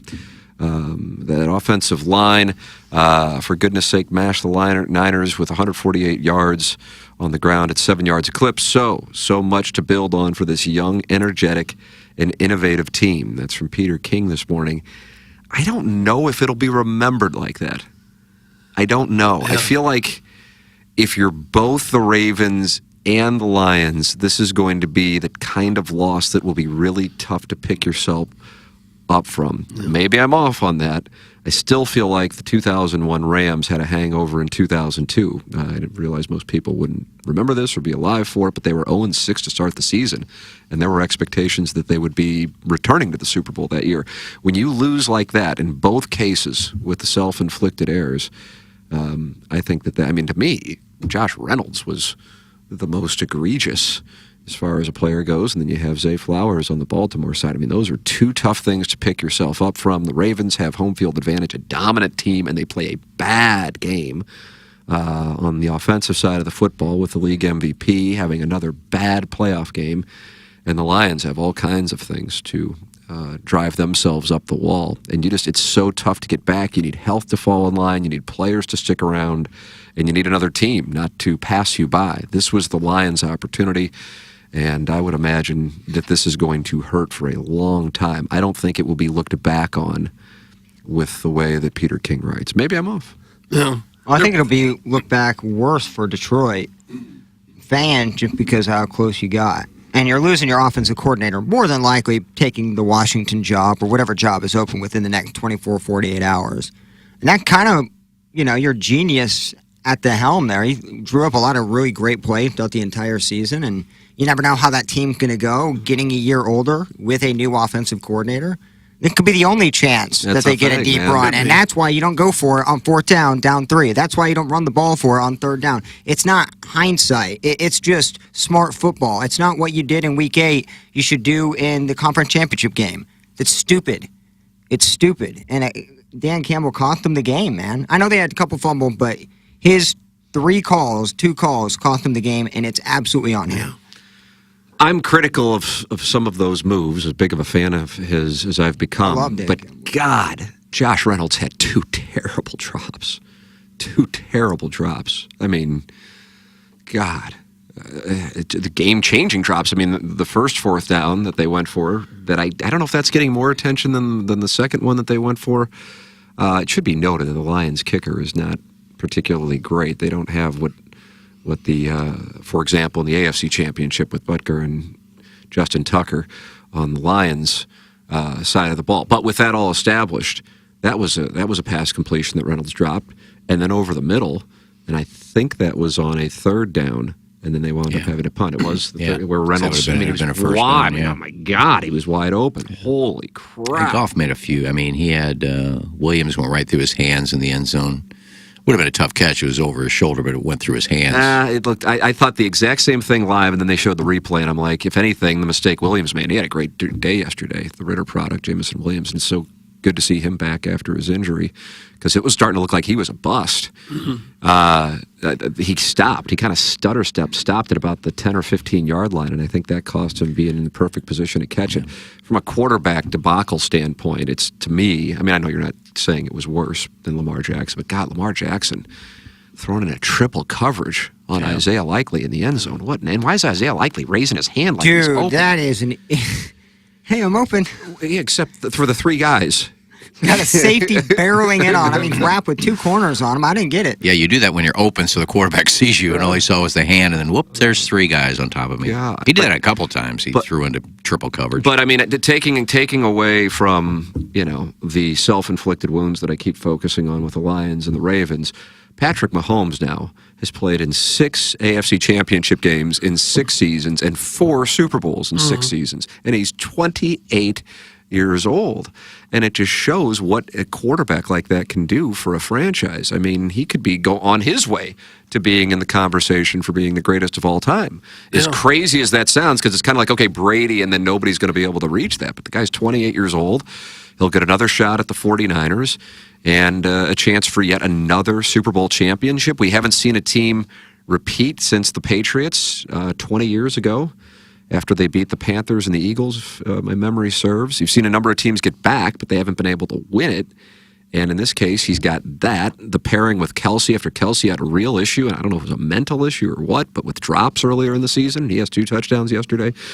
But and then Brock Purdy. And really, Brock Purdy yesterday, not only did he bounce back from really a bad performance against the Packers, but it was his ability to run. He had 51 yards. Yeah, he can scoot. That came out of nowhere, and that was huge. So credit to Mahomes and in Purdy, and then he lives forever. Doug, you always said you thought Billy Devaney and Steve Spagnuolo, when you watched those guys, that felt like... They look like a couple guys that probably played 10, 12 years in the league, knew everything about football, and that they belong there. But Steve Spagnuolo is a defensive coordinator, man. I mean, he has done the job, and he had a hell of a day yesterday. And the 49ers, I mean, bouncing back like that, down 24-7. Certainly things could have changed with a different call on the Lions' part, but to pick themselves up, certainly there were some breaks. But, these other teams also played a role in what happened. It wasn't just the Lions and the Ravens shooting themselves in the foot. If I was a coach, the thing that would keep me up at night and make me angriest are the unsportsmanlike conduct penalties that guys get after a whistle. It is You'd be all over that Zay Flowers this morning if we were in Baltimore. Yeah, it's so selfish to put yourself and your little emotions first ahead of the team. To say, I'm going to push this guy now after the whistle because I'm mad, and cost your team 15 yards and maybe the game. Some of these penalties have such a huge effect. I think it's the emotion of the game. Unless you're making contact with someone, going face mask to face mask, you should be able to kind of say a lot of what you feel in moments, and you should be able to taunt a little bit. To me, it's just you're ruining the game of pure emotion. I mean, these guys don't generally would act like that normally, but this is the heat of the moment. You make a big catch, you're on the verge of scoring and completely changing the momentum of a championship game. To throw, though, blatantly without any contact, I think you should be able to taunt, man. I think you should be able to. Because these are grown men and adults. So act like it. Oh, God. It's just like everybody has to be so silent in golf. It's like, God, if they can't play with any noise, then maybe they can't play. I think you should play with a little bit of emotion and not have the consequences. You can play with emotion 15-yard penalty. Emotion without acting like just a spoiled brat child. I don't know. Kelsey does it a lot. Kelsey never gets called for it, and I've seen him more egregious than what Zay Flowers was. I just don't get it. I don't get how they are, sometimes they call him and sometimes they let him play. I guess it's the refs, but... Well, Kelsey does it when he gets a first down or something. He'll put the football down and point, but he's not doing it right in front of the guy, spinning in front of his face and looking at him and saying something. It's the hitting. It's the pushing after the whistle. Or that I don't like. Headbutting somebody. I think in the an headbutting argument. and the contact, but I think you should be able to look at somebody and say, sit down or, Well, I think they do that all day. That's going on all the entire game. Contact is definitely an issue for me, so I'd call it like that. But just the heat of the moment and those things. It's like calling a foul at the end of a basketball game. You swallow the whistle sometimes in those moments. The NFL was still a pretty good game in the years before people taunted and acted so crazy after they make a play. It was still a good game. And they taunted. I mean, they've been taunting since the 80s. Well, the taunting, but not the over-the-top celebrations because you made a tackle. Deion Sanders, your team's down by 20 and you're running 20 yards down the 40-yard line. We do talk about it. They did way more.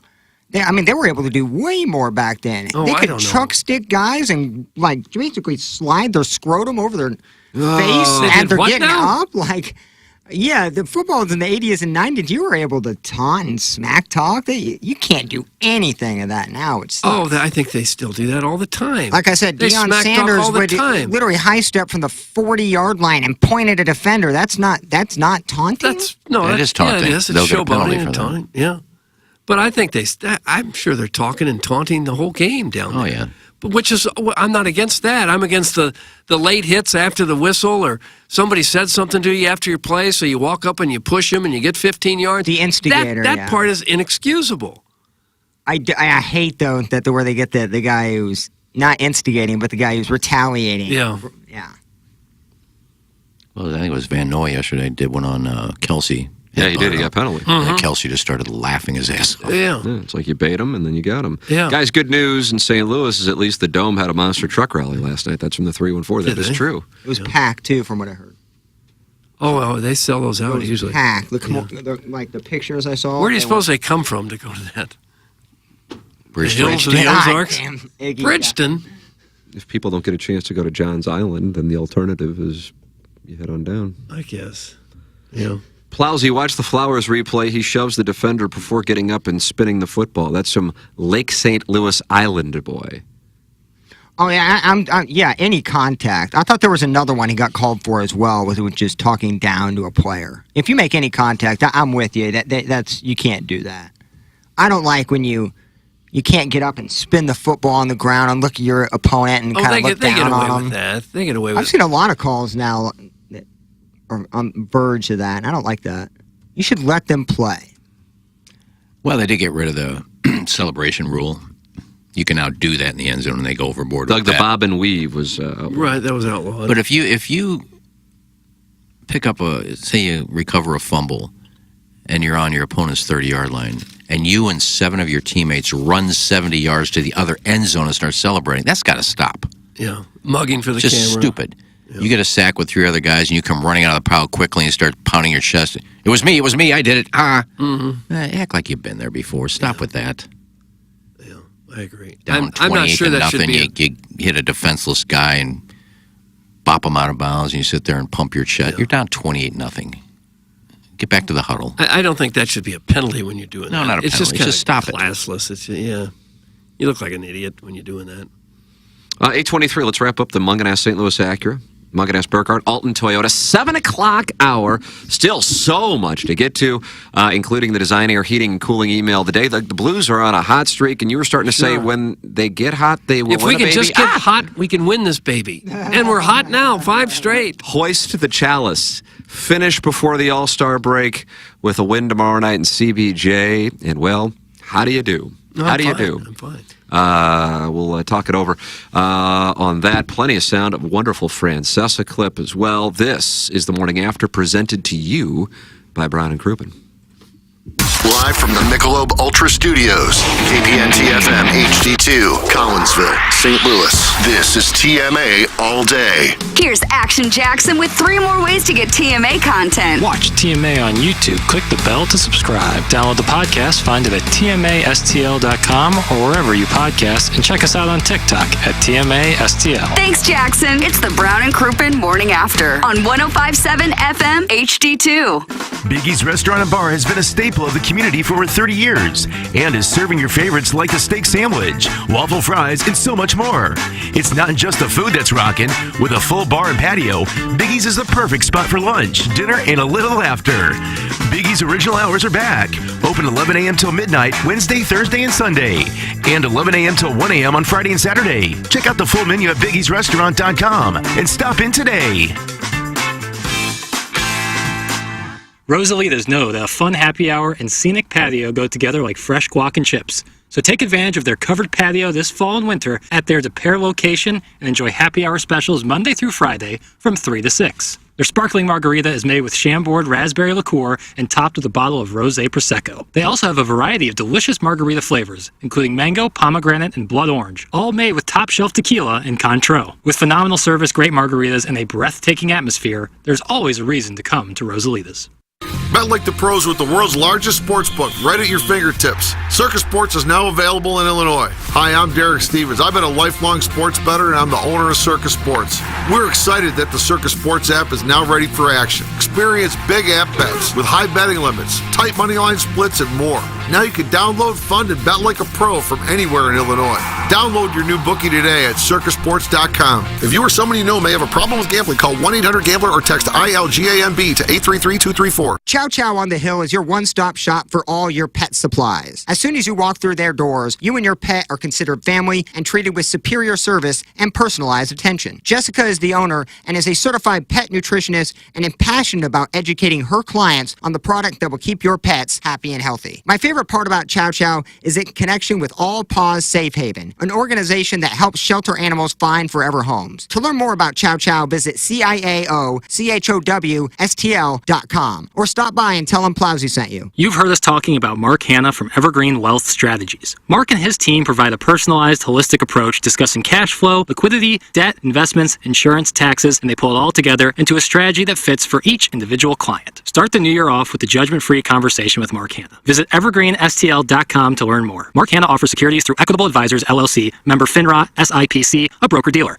Equitable Advisors, LLC, an SEC-registered investment advisor. Evergreen Wealth Strategies is not a registered investment advisor and is not owned or operated by Equitable Advisors or Equitable Network. Hey, this is Tim McKernan, and I am here with a great TMA sponsor, and that is Longo Biggs Injury Law Firm. And you may hear a bunch of out-of-state law firms advertising here and there all over on billboards and so on and so forth.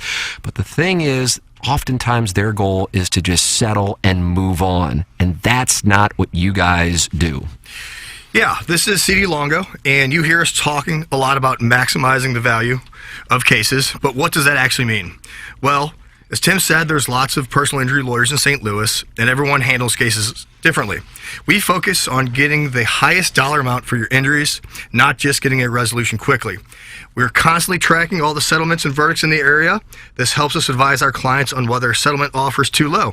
And if the amount of compensation being offered is too low, we are happy to file lawsuits and proceed to trial to ensure our clients receive an amount that is fair. Visit our website or Google us at Longo Biggs Injury Law. The choice of a lawyer is an important decision and should not be based solely upon advertisements.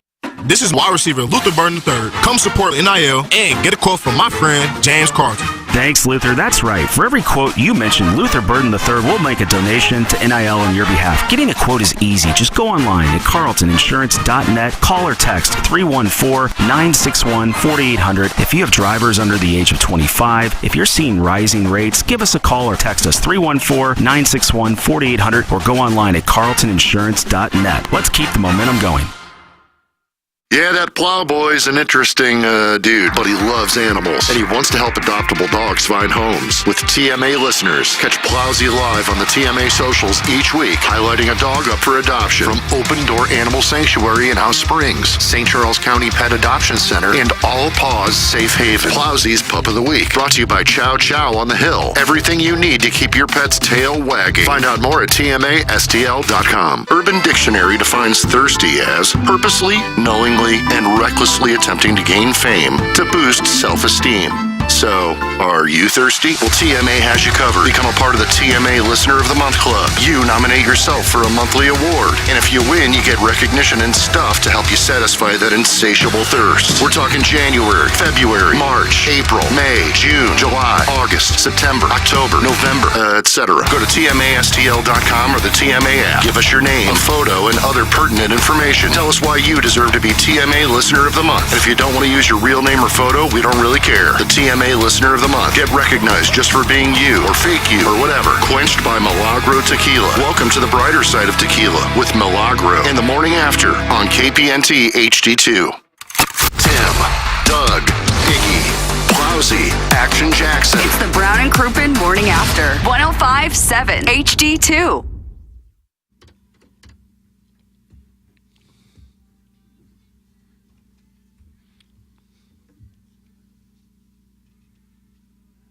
Think about that.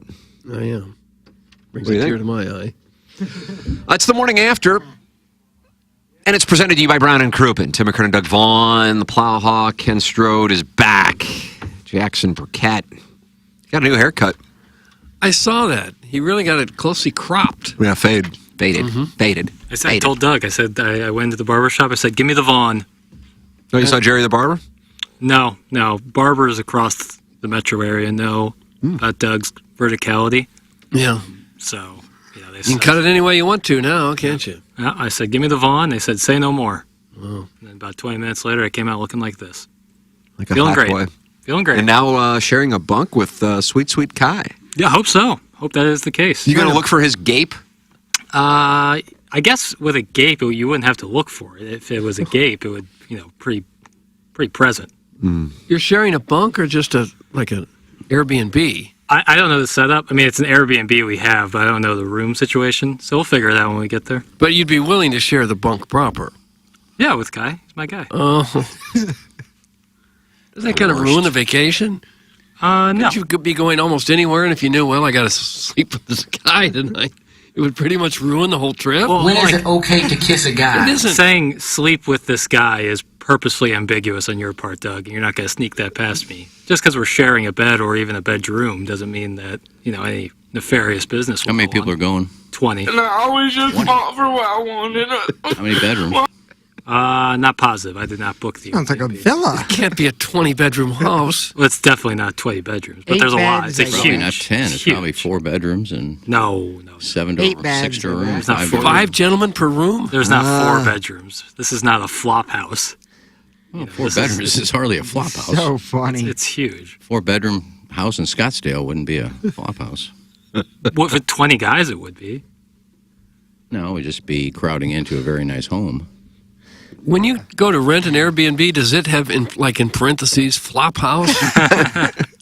I don't know about that, but I know it definitely has more than 4 bedrooms. Can fit up to 20 dudes. It's an Well, it doesn't- Airbnb it run in doesn't- Scottsdale this time of year. It doesn't say like fits 20 dudes and 18 women. Like it's 20 people. Well, I don't think you're getting a 10-bedroom house. So there's going to be some bedrooms that have 3 in there. Oh, that might be the case. I mean, we'll figure there's probably couches. It's the least of my concerns. Do you have a maid? Don't they put a limit on to how many guests can be in this house? And this one's 20. Let me ask you this. Sure. Are you going to miss your friend while you're gone? Sure, but it's just one weekend. I'm not going off to to war or anything. Do you have a maid? Do I have a maid? No way. Does your Airbnb have a maid? Or do you I guys thought got you were talking about his apartment. Or do you got to clean up when you leave? And if you don't clean up properly, you get a bill at the end of the stay. The latter. Yeah. Usually you can pay for a cleaning service with Airbnb and that covers you. It's like usually a little bit less than the cleaning fee or like if you like break something or other. So it's almost always worth to do both, clean it up and pay for the cleaning fee. So you don't get banged at the end. Can you hear me good? Yes. Again, I did not book the Airbnb, so And Herb did, right? No, nope. Another gentleman did. Ooh, What if you get there and there's 2 bedrooms? Then we would have a false advertisement thing on our hands. 'Cause Yeah, I've seen pictures of it. It's far more than 2 bedrooms. Me and my boys had a big wedding. This was like 10 years ago, and we allowed one of our idiot friends. I love him to death, but God, Jordan, I won't say his last name. What's his last name? We left him in charge of booking but this was pre-Airbnb, by the way, so this is just hotel motel style.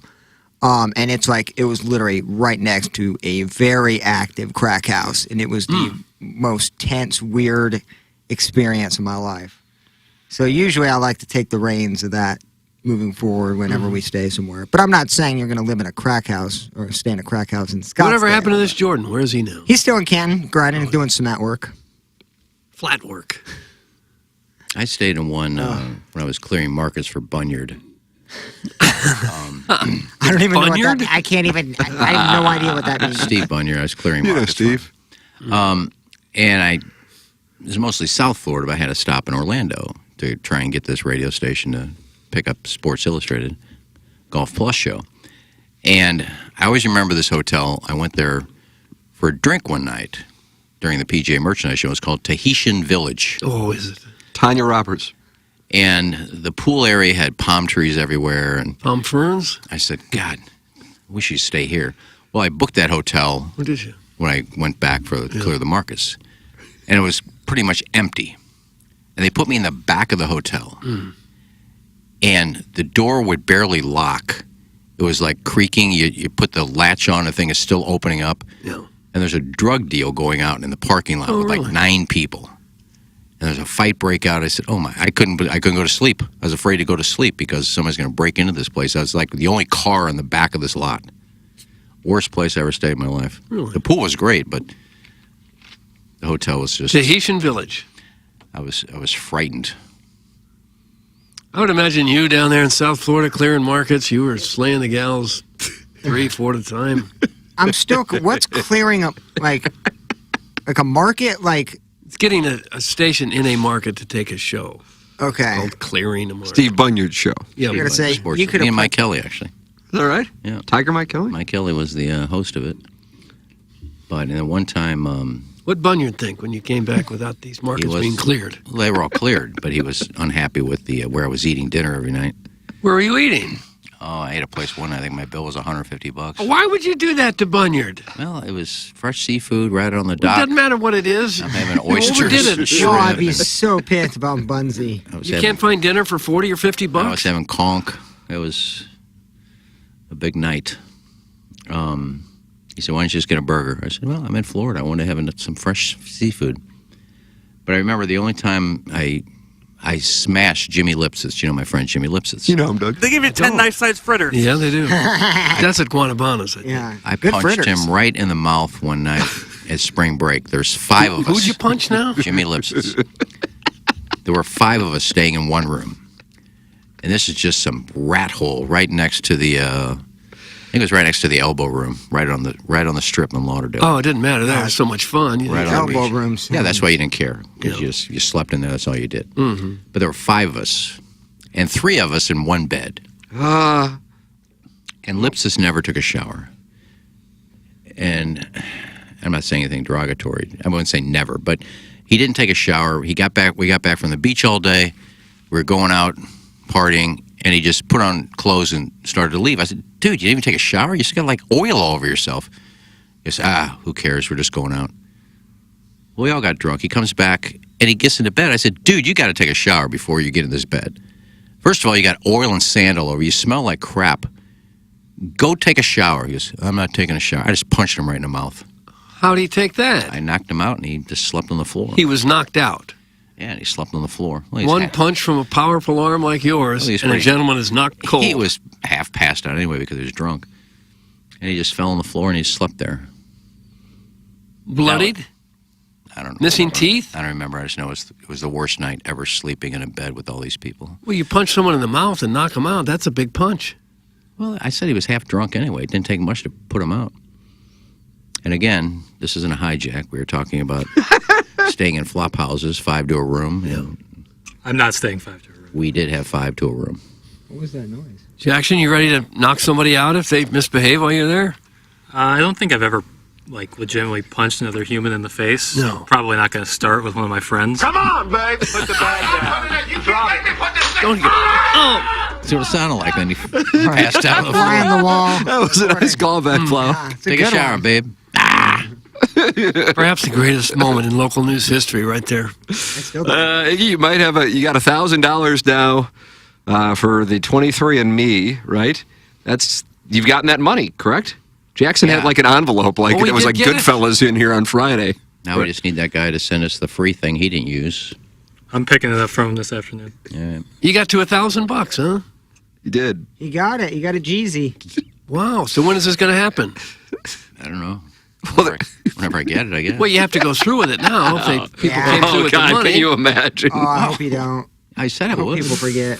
But you've got another revenue stream coming in here. There's a gentleman by the name of Mayor Don. Doug, did you cover Mayor Don? That was my barber there in Mayor Canton. Don. Mayor Don. Oh, that's right. Yeah. He says, can we get a Venmo set up to donate to cut Iggy's mic? I'm in for $200. and then a minute later after that story, he's upped it to $500. So he's negotiating against himself. But Mayor Don is putting up $500 to cut Iggy's mic. For how long?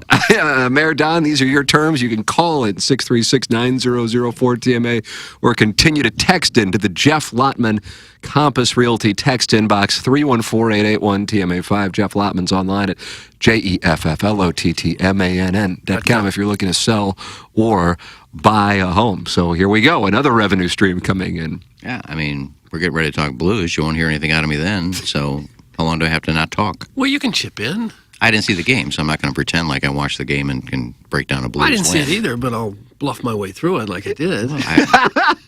I'm a professional. I'm not going to bluff my way through anything. Oh, dog, you just took a hit. I'm not going to break down a game I didn't even see. Oh. Doug, the Blues have won 5 in a row. And how about the chances of winning 4 straight Yeah. Cut by games? Mike Clausey and somebody sent Well, me there- $500. 3 of them in overtime. I don't know how sustainable it is. But look, they are now in the playoffs. If the playoffs were to start today, the LA Kings and the Blues tied atop the Western Conference wildcard standings after the Blues win it in overtime over those very Kings. Shen again. Impressive run, really. They beat the teams they absolutely had to beat. Some good teams in there, too. They're playing with a lot more buy-in, Timmy. You like that? Yeah, they're playing more of a 200-foot game, and they're taking advantage of their opportunities. Nice, real nice. They're getting back on defense. I like the forecheck. I like where the forecheck is right now. And they're playing the neutral zone has improved. And I think that's probably been the key, the fact that they're capitalizing on opportunities, playing better on the PK. But playing it's the better on neutral zone PP. that stands out to you. The neutral zone, and I like their forechecking game, Timmy. See any of the game over the weekend? I didn't see any of the games, no. But there was a camera in Dallas that just was focused on the neutral zone in Western Canadian ranks. Right. And so therefore you got to see the Calgary People game. in Dallas were really enthused about the Blues game in Vancouver. Yeah. Forget about the AFC. They go nuts about their stars, though. They It's do a love the stars in big-time Dallas. City, yeah. People Late all over town. 1990s bred some Stars fans, and then they got another run recently. So the Blues have won 5 straight. I think if you're going to look back on this season, and they do get into the playoffs, it would actually start in late December when they had a run of the Stars, the Avalanche, and the Penguins in 3 or 4 nights.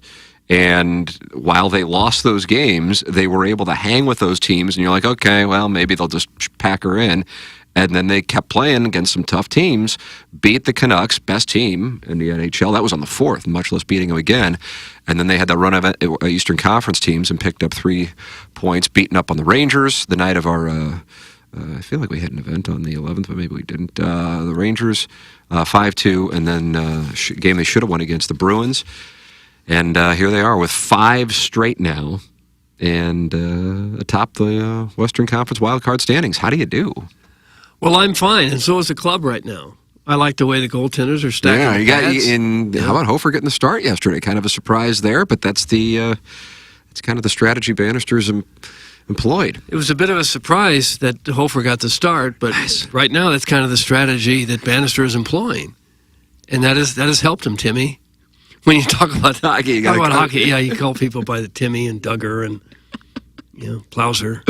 I was listening to the Chris Kerber podcast this morning on my way to the station, and I think they were interviewing Steve Ott. And do you know what Robert Thomas's nickname is? Tommy? Tomer? Tomer. What about Justin Falk? Falker? Yeah. How do you know these nicknames? Well, I don't know. I thought the best was O'Reilly when he was here. They call him the Factor. From the Bill O'Reilly's The Factor TV show. What did Kachuk call Oshie? Furnace face? Yes. Yeah. Which is not nice. That's nice. That was bullying. Well, he stayed with him, I think. Hunchback of Von Castle says, I can't wait for some 10 p.m. puck drop Blues playoff hockey. Yeah, right now to be Blues and Canucks. Oh, I love the midday naps waiting for the game to start. Yeah. Just getting in is fun. It would be, hockey man. It's the playoffs are best. so great. Yeah. It's the best. Blues with the second wild card, as they've played one more game than the Kings. But they've played one game fewer than the Predators and Kraken and Flames, all of whom are within shouting distance of the Blues. So here they come, and if they can get hot. They can keep playing the way they are in the neutral zone and keep up the forechecking game. They can win this, baby. And continue to get stout net minding. That's the key. Stout net minding. I like their chances. You want to get Big Walt on the show tomorrow? Sure. We haven't had him on in a while. I miss him. Huh? What did he always say when he came? Or it was always when he left? Hey, thanks a lot, hey? Thanks a lot, hey? I think we had Larry Plow on one time. I think this was Morning Grind era.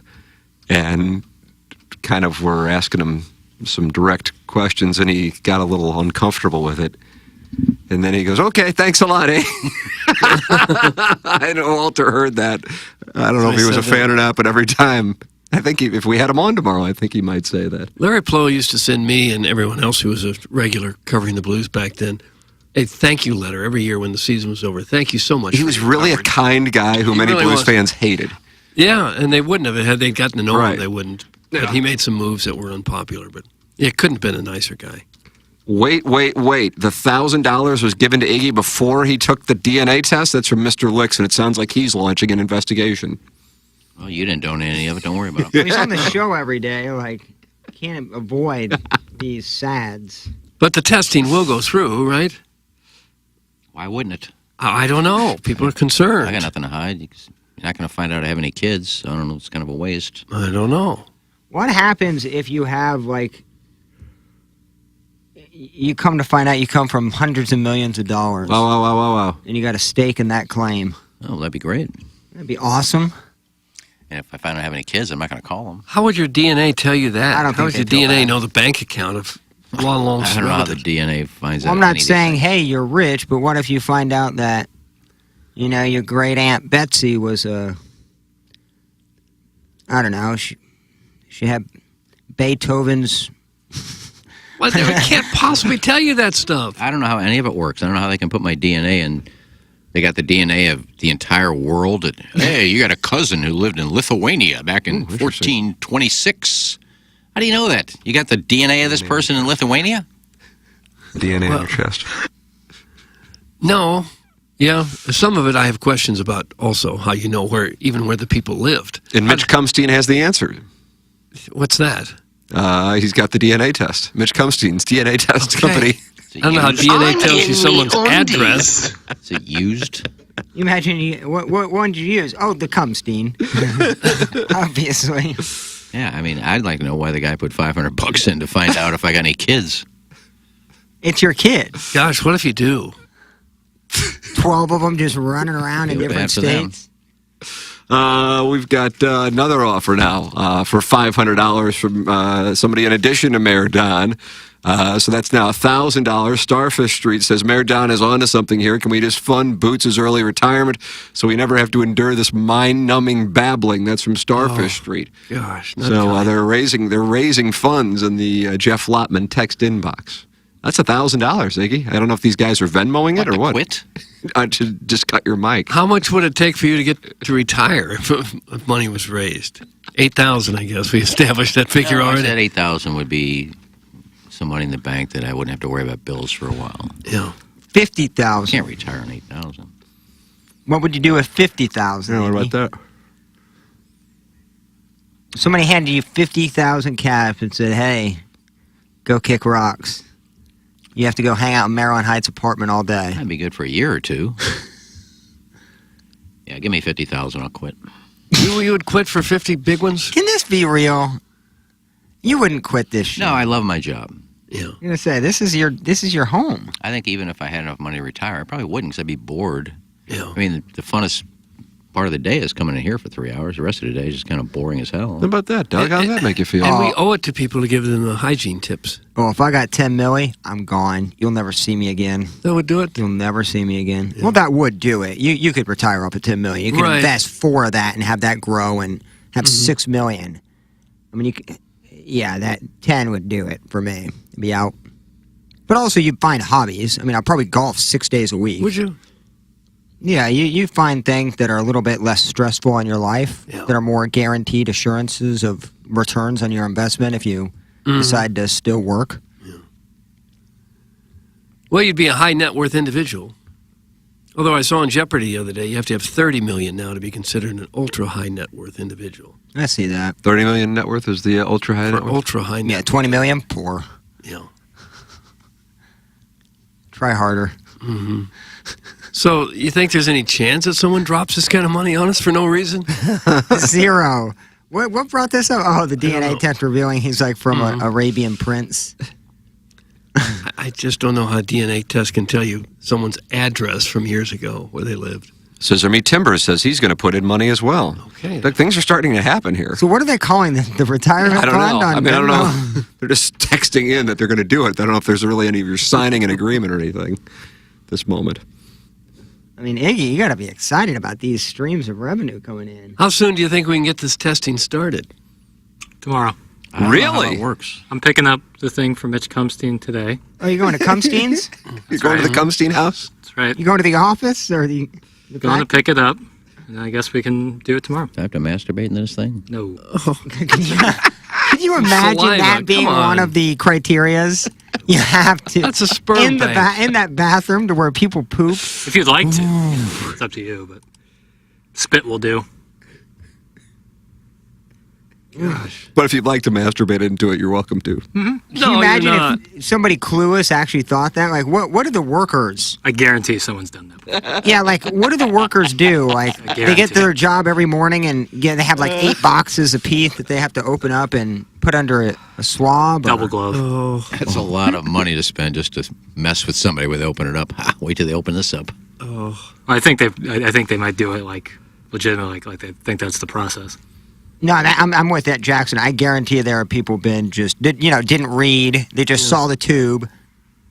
I've told that story before when I was in Miami. One of the TV stations did a story on trying to help people detect if they had colon cancer.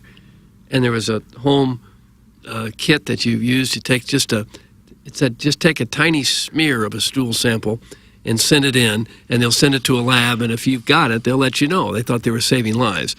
Well, people didn't read it closely enough. They weren't sending in just a smear. They were sending in the entire bowl full of poop in envelopes. And it began to mount in the post office. And the post office said, what is this odor that's coming in?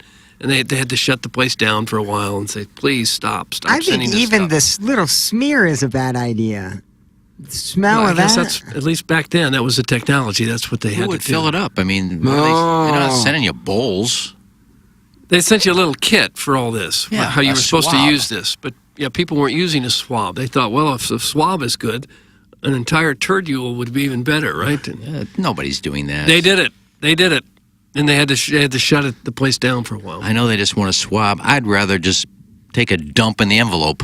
Well, I guess they didn't do it in the envelope. I think during the licking of the envelope process, you got to go, Oh. this probably isn't the right way. I didn't do it right. Let me read the instructions. It got ugly there for a while. People, the American public isn't real smart. We are dumb. Yeah.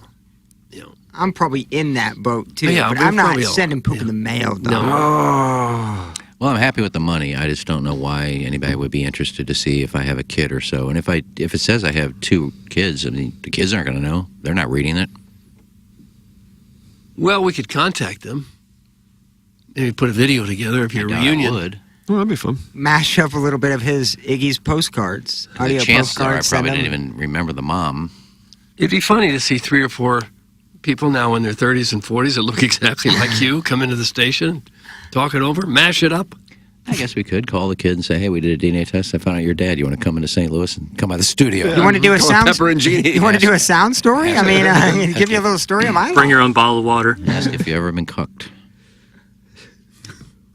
What if that was the first question your estranged dad asked you? Have you ever been cooked? You went cross country flight, weeks of conversing and letters and texts, and like your first sit down at Applebee's, he goes, "You ever been cut?" Yeah. Find out. Like, what? I don't know. Who is your mom? Tony Lima's niece. Oh. Nice. There might be some money in You were there. conceived in Bermuda, buddy. Oh, no, this is going to happen, isn't it? This is going to happen. Lefty Jacksmere, now another revenue stream, Iggy. I mean, this is the third one. F the haters, Iggs. I'll give you a double sawbuck to stay. Where else am I going to get big life questions like, where does the first ocean end? That is, where does the ocean end? That's from Lefty Jacksmere. So you stay, you get paid. You leave, you get paid. You do DNA, you get paid. One guy- Things are happening. Well, little difference. Guy said $500 to quit, a double sawbuck to stay. That's a little bit of a difference there. What is a double sawbuck? 20 $2? bucks. 20 bucks? Yes. Yeah. It's nothing to sneeze at. Keep your money. Harry and Lloyd are having a real big day today. Just a couple valedictorians talking science. Doug, that's from Milagro Tequila's Texture of the Year, Arbor Day. Okay. Can Swope run an analysis on the percentage of airtime Strode sucks up on Mondays? My running theory is that after 48 hours being off in solitude at the hovel each weekend, he's got all this pent-up nonsense in that brain. And unfortunately for Greater St. Louis, he has a radio show to dispense for the entire region to hear. It's some little Tommy Trivens. Why is Doug furthering this nonsense? Shut his mic off, too. Call me after the show and I can tell you all these stories verbatim. Don't ask questions. Oh. That's from Chairman Stephen Wildwood, and he won the Milagro Tequila Listener of the Year.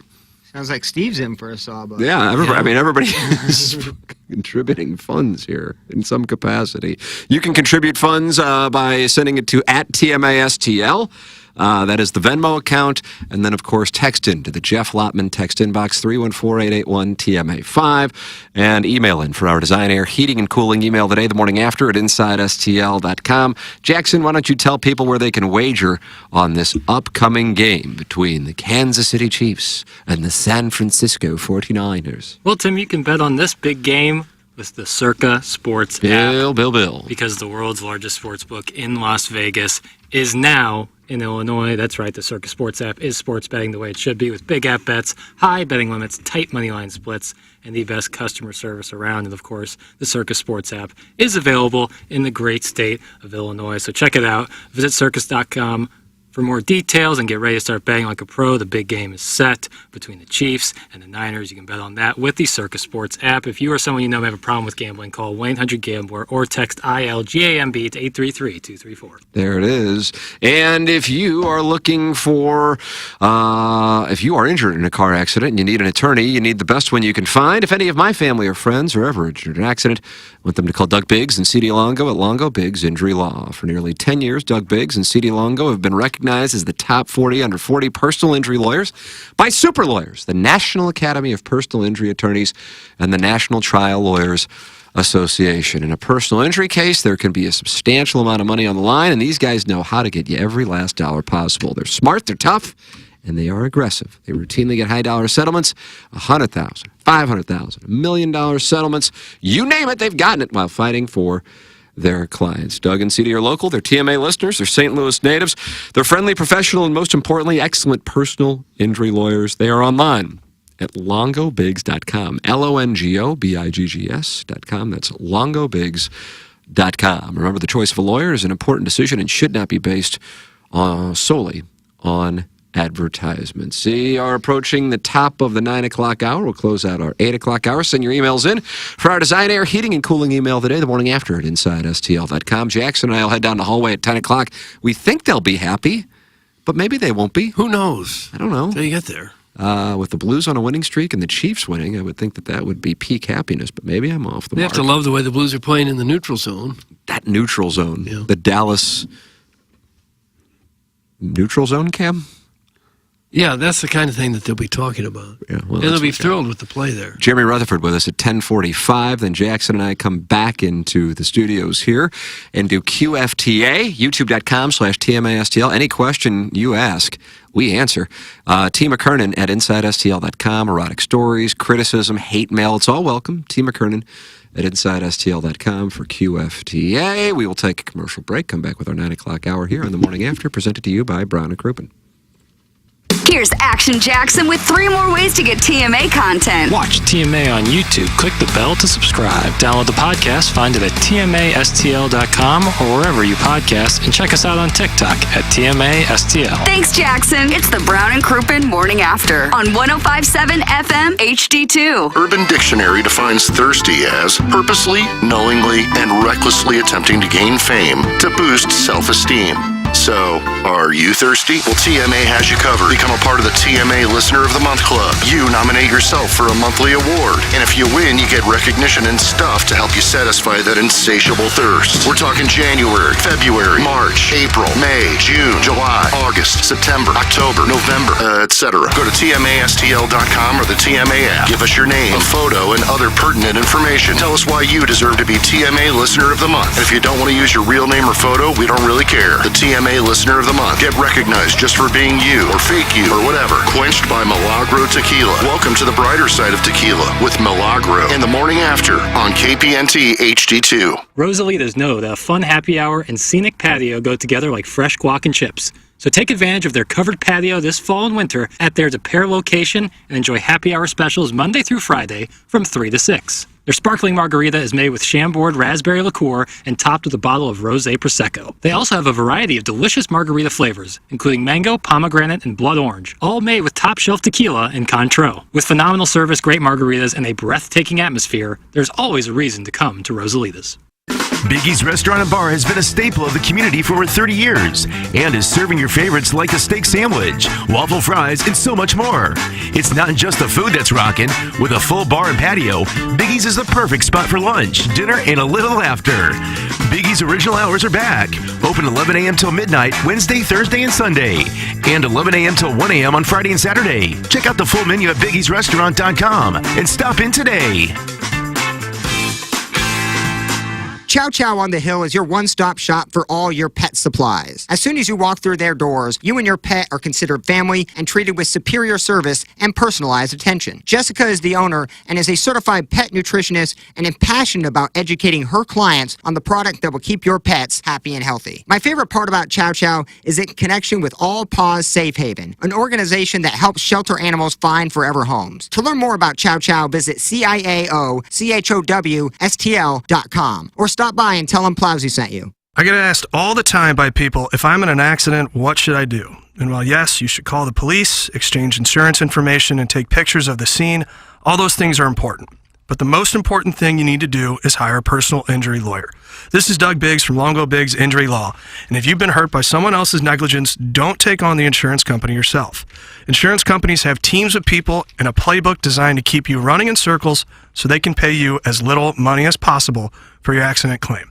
If you don't have a lawyer, they know you can't bring your claim to court, and they will never give you full value. We recently took an offer from an insurance company without a lawyer on the case from $12,000 to $200,000. You can't get that kind of result without an attorney on your case. Even if you don't hire us, you need to hire a personal injury attorney.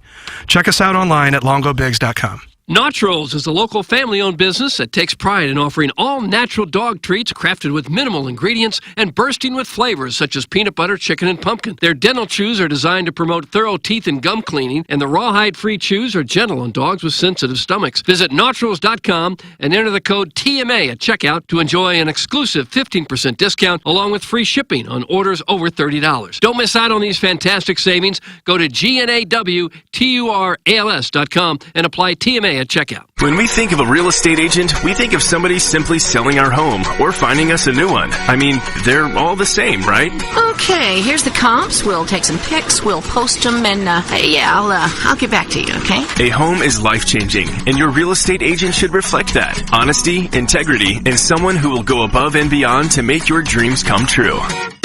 The Jeff Lotman Group with Compass Realty. We're different because you're different. We want what you want. Experience the difference today at jefflotman.com, bringing people and properties together. Hey, this is Tim McKernan, and I am here with James Carlton, who also happens to be my insurance agent. And I am telling you firsthand that your staff is on top of it right away. Is there a team in St. Louis that cares more about their clients?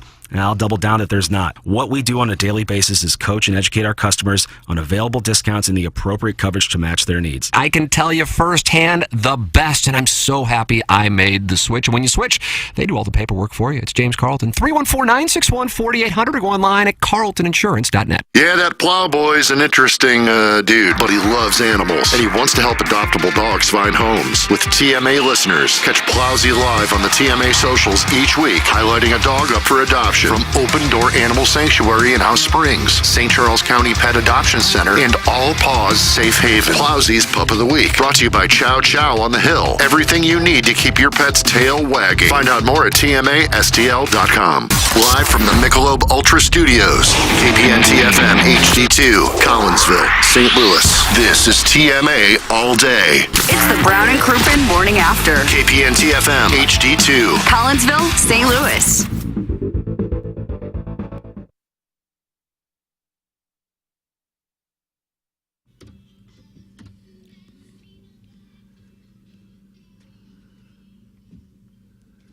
Tim has a meeting at the Wiz Palace. Oh. Which should end momentarily. I thought he was in corporate meetings. We usually say that with Iggy. We're very honest when Tim is out. Yeah. Well, and James is obviously Well, out. good morning. Well, James Carlton is here. Love me That's some right. James. Well, good to see you, James. Good to see you guys. What's happening with you? Well, you know, I'm in the season ticket group for the Blues.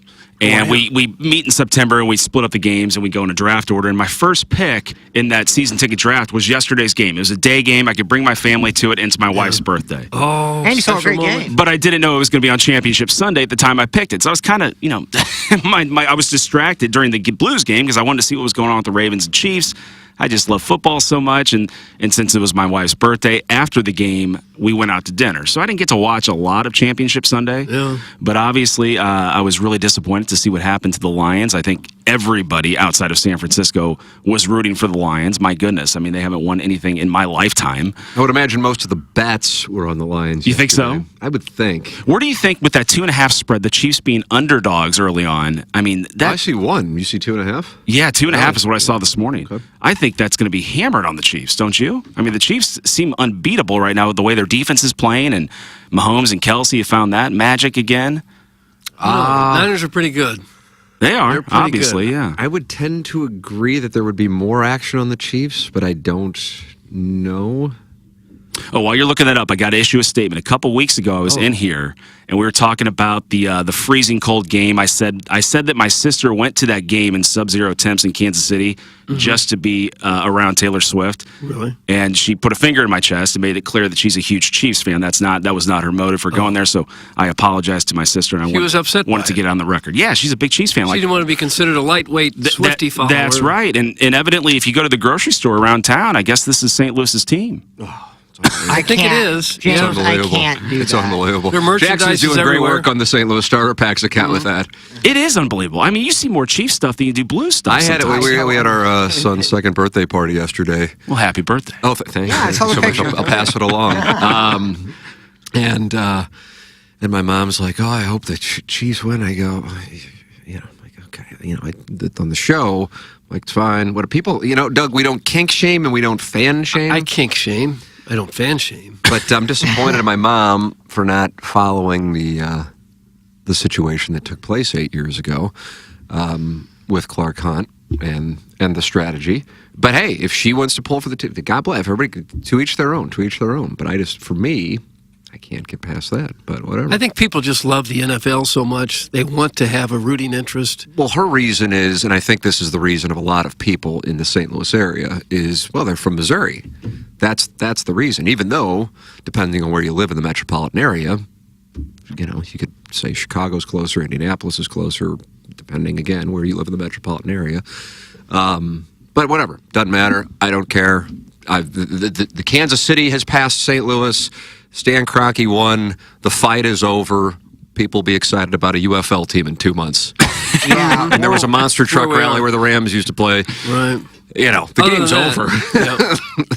Yeah, it's the St. Louis Chiefs. Like, there's a local restaurant in my where I live that said, "Hey, the St. Louis Chiefs will be on, and we'll have it on all our TVs." And they were marketing that, and that just felt a little iffy. Yeah, that's because if you really break it down, I know most people don't. That knows all the work that Tim did and all those interviews he's done with these civic leaders and so forth, and know how it transpired. It would be like if the Royals, amongst a few other teams, had some wandering eyes, and there was a committee to form, which teams were going where. Can you Bill imagine if DeWitt that was on happened? that committee. Bill DeWitt was the only one that voted in favor of the Royals of the moving. Royals leaving, and then And then that all the city, Royals that fans cities are became all Cardinal Cardinals fans. fans now. Yeah. I mean, that's the Same thing. dynamic, right? Right. And I understand, you see Mahomes and Kelsey, and then the Taylor Swift. But again, how many people are actually aware of that? of Like course. 95% are not. And so I understand in the whole scheme of things, I don't really care. But that's It just doesn't- why But like I said, the game, like when I see a Rams game now, I don't go, I'm just like, they already won the Super Bowl. Yeah, Kroenke's they feeling won. it's over.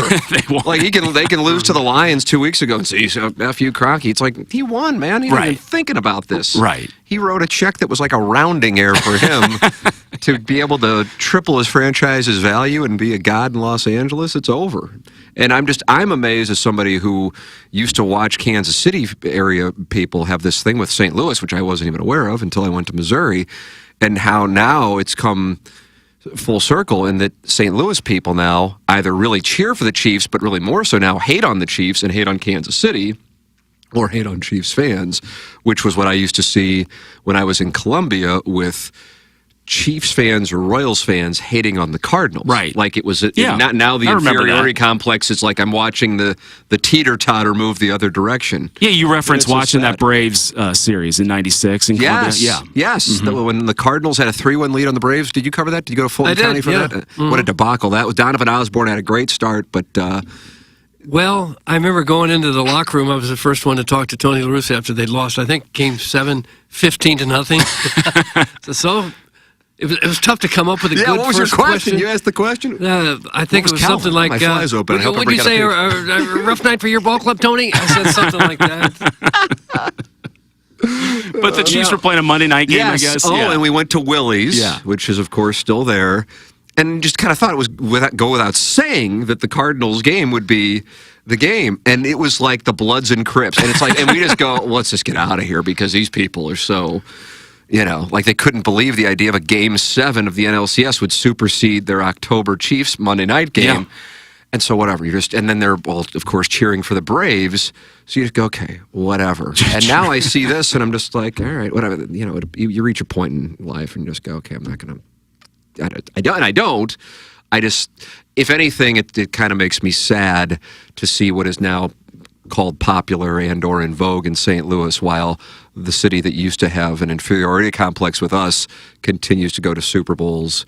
And, and the owner of said team was the one member of that 6-person committee who, with a brilliant marketing plan, hey, if you're going to hate on Kroenke for making money, then hate on Clark Hunt. He did the same thing, to then take St. Louis and add it to the Chiefs market. And it was all a sham anyway. But still, Yeah. that's on the record, 5-1 vote, right? I mean, that is on the record. They were going to move anyway, Yeah, no matter what yeah. the vote was. I mean, the great work of Stillman and Armstrong, and you can't get enough, say enough nice thing, but that partnership they created with the Chiefs is the most annoying thing ever. As if Patrick Mahomes on a Thursday night turns on a Blues game when he's off. Like, they don't care about hockey, they don't care about the Blues, but they get paid to go there and rah, rah, rah. And that just advanced. Well, Kroenke was a business move, Clark Hunt was a business move, and Stillman was a business move.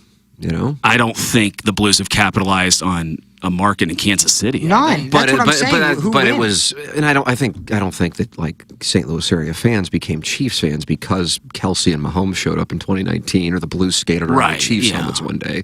That was just, we need an NFL team. They're in Missouri. I really think that's more people like my mom are just like, oh, they're in Missouri. Right. Yeah. So that's St. Louis has zero pride. I'm convinced that the arch is actually a monument of us just grabbing our ankles. Oh. That's from Milagro Tequila Texture it of the could Year. be. You just can't Arbor see the Day. head. Is that right? That's what it is? I'd never thought of that. It's like a rear view. Oh, well, I'm to the point now where I'm kind of day to day, both staying alive and with my sports viewing.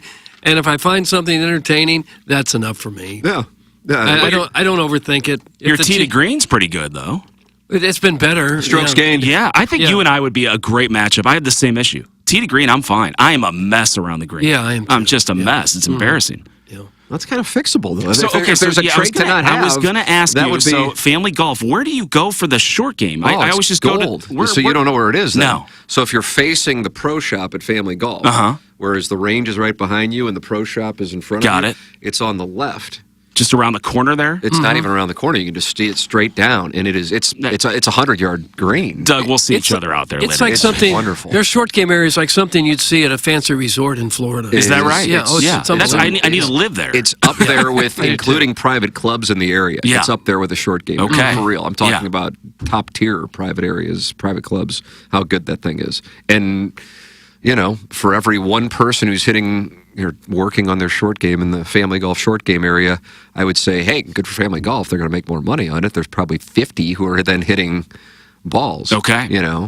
But how many times are you chipping or putting over the course of a round versus how many times you're hitting tee shot, driver? yeah. Mhm. But whatever. That's Yeah, come in here and I learn stuff. Yeah, that's what we're here Yeah. for on this on this That's our program. purpose here, is to teach. I'd like to offer a putting lesson to Doug. Here's the process. We go to a remote putting green. Doug takes his normal putting stance. I position behind him and take a firm grasp on his hands. From there, Doug will forget all about his putting woes. That's from the Pope. Okay, that's enough, Pope. The Pope is the one who, asterisk, beat me in the J. Randolph Jr. Fan Page Club Championship, and it was because of his ability to roll the rock. That guy can roll the rock. I don't know what his secret is. I even got one of these 14-foot-long putting greens for my basement for Oh, did you? Christmas. Yeah, and I putt down there all the time. Hasn't helped yet. Is your issue lag putting or short putting or both of them? Everything. Everything. Yeah. I'll tell you one drill that really helped. Now we're going to get into golf talk, then I'll put an end to it. But I remember my instructor said, just sit down and then club length, which is 3 feet, depending on the size of your putter, but 3 feet, and then hit 30 putts in a row. And it gets your timing, your pace, and then it becomes mechanical. It's like a free throw, so you don't let your mind start, And if you get to 29 and you miss, start back over. You just go and you make 30 straight, and then it just becomes mechanical. And it doesn't mean you'll make them every single time, but it also works for your timing for other putts. And then you get comfortable with that and gives you confidence, and so much of it's psychological. So that was something that I did. Not to say that I'm Brad Faxon, but, that's where you can shave some strokes. We need to find on this Chiefs thing about the St. Louis, we need to have the Chiefs suck and see where the real fans are. Because St. Louis, and basically these St. Louis fans who turn to the Chiefs have just now have a Hall of Fame quarterback, one of the best of all time, one of the best tight ends of all time. This run is getting up there with the Patriots. Yeah. I'd love to see some down years and to see these fans saying we all the time and looking at their They're not top gonna say 5 draft. we. That's all they Gay do. pay. Well, it would certainly drop off, just like the Cardinal fans drop off when they have a bad year. They don't draw the same fans in a bad year as they do in a good year. I just can't judge fake fandom cheering on a team that wins 12 or 13 games every year. Go through the struggles, and then we'll talk. Oh, so you're It's worked better than I bet you even Clark Hunt could have ever seen coming, and how quickly the turnaround is for a St. Louis fan to forgetting or not caring or not even knowing about what the Chiefs did, and just immediately blindly walking to the, Hell's Gates and say, hey, I love the Chiefs now. It's unbelievable. The Blues were, during the game yesterday, were putting fans on with their Chiefs hats at the game. Really? Putting them on the TV. And there's some mixed reactions from the crowd. But And so much of a team's success is all about the quarterback. I look back at the Rams and the fact they only went to 2 and only won 1. That is, with that core, was such a miss. Oh, absolutely. I mean, if there are the two things that stand out to me from that Super Bowl trip, Doug and I think we sat next to each other in New Orleans for Super Bowl 36. Number one, walking into the building. Yeah. And you were at that game? No, I remember your story about the snipers up there. No, it wasn't snipers. It was barbed wire and rocket launchers because it was 4 months after September 11th. But then talking with Chris Mortensen, who at the time was Adam Schefter, for ESPN. And it was just kind of, I don't know what your experience was covering that game, but there really wasn't a lot of buzz about the game because it was just like the Rams are 2 touchdown favorites. The Patriots lost or beat the Steelers on the road. That wasn't supposed to happen. The Steelers were supposed to be there. I think most St. Louis, I know I wanted to see the Rams play the Steelers. It's a more heritage organization. Sure. The Patriots are like, what are they doing here? We've already seen them play the Patriots this year. I was up there in Foxborough when they played them. And Chris Mortensen said, well, I think the only story tomorrow is that we're about to see the crowning of a dynasty.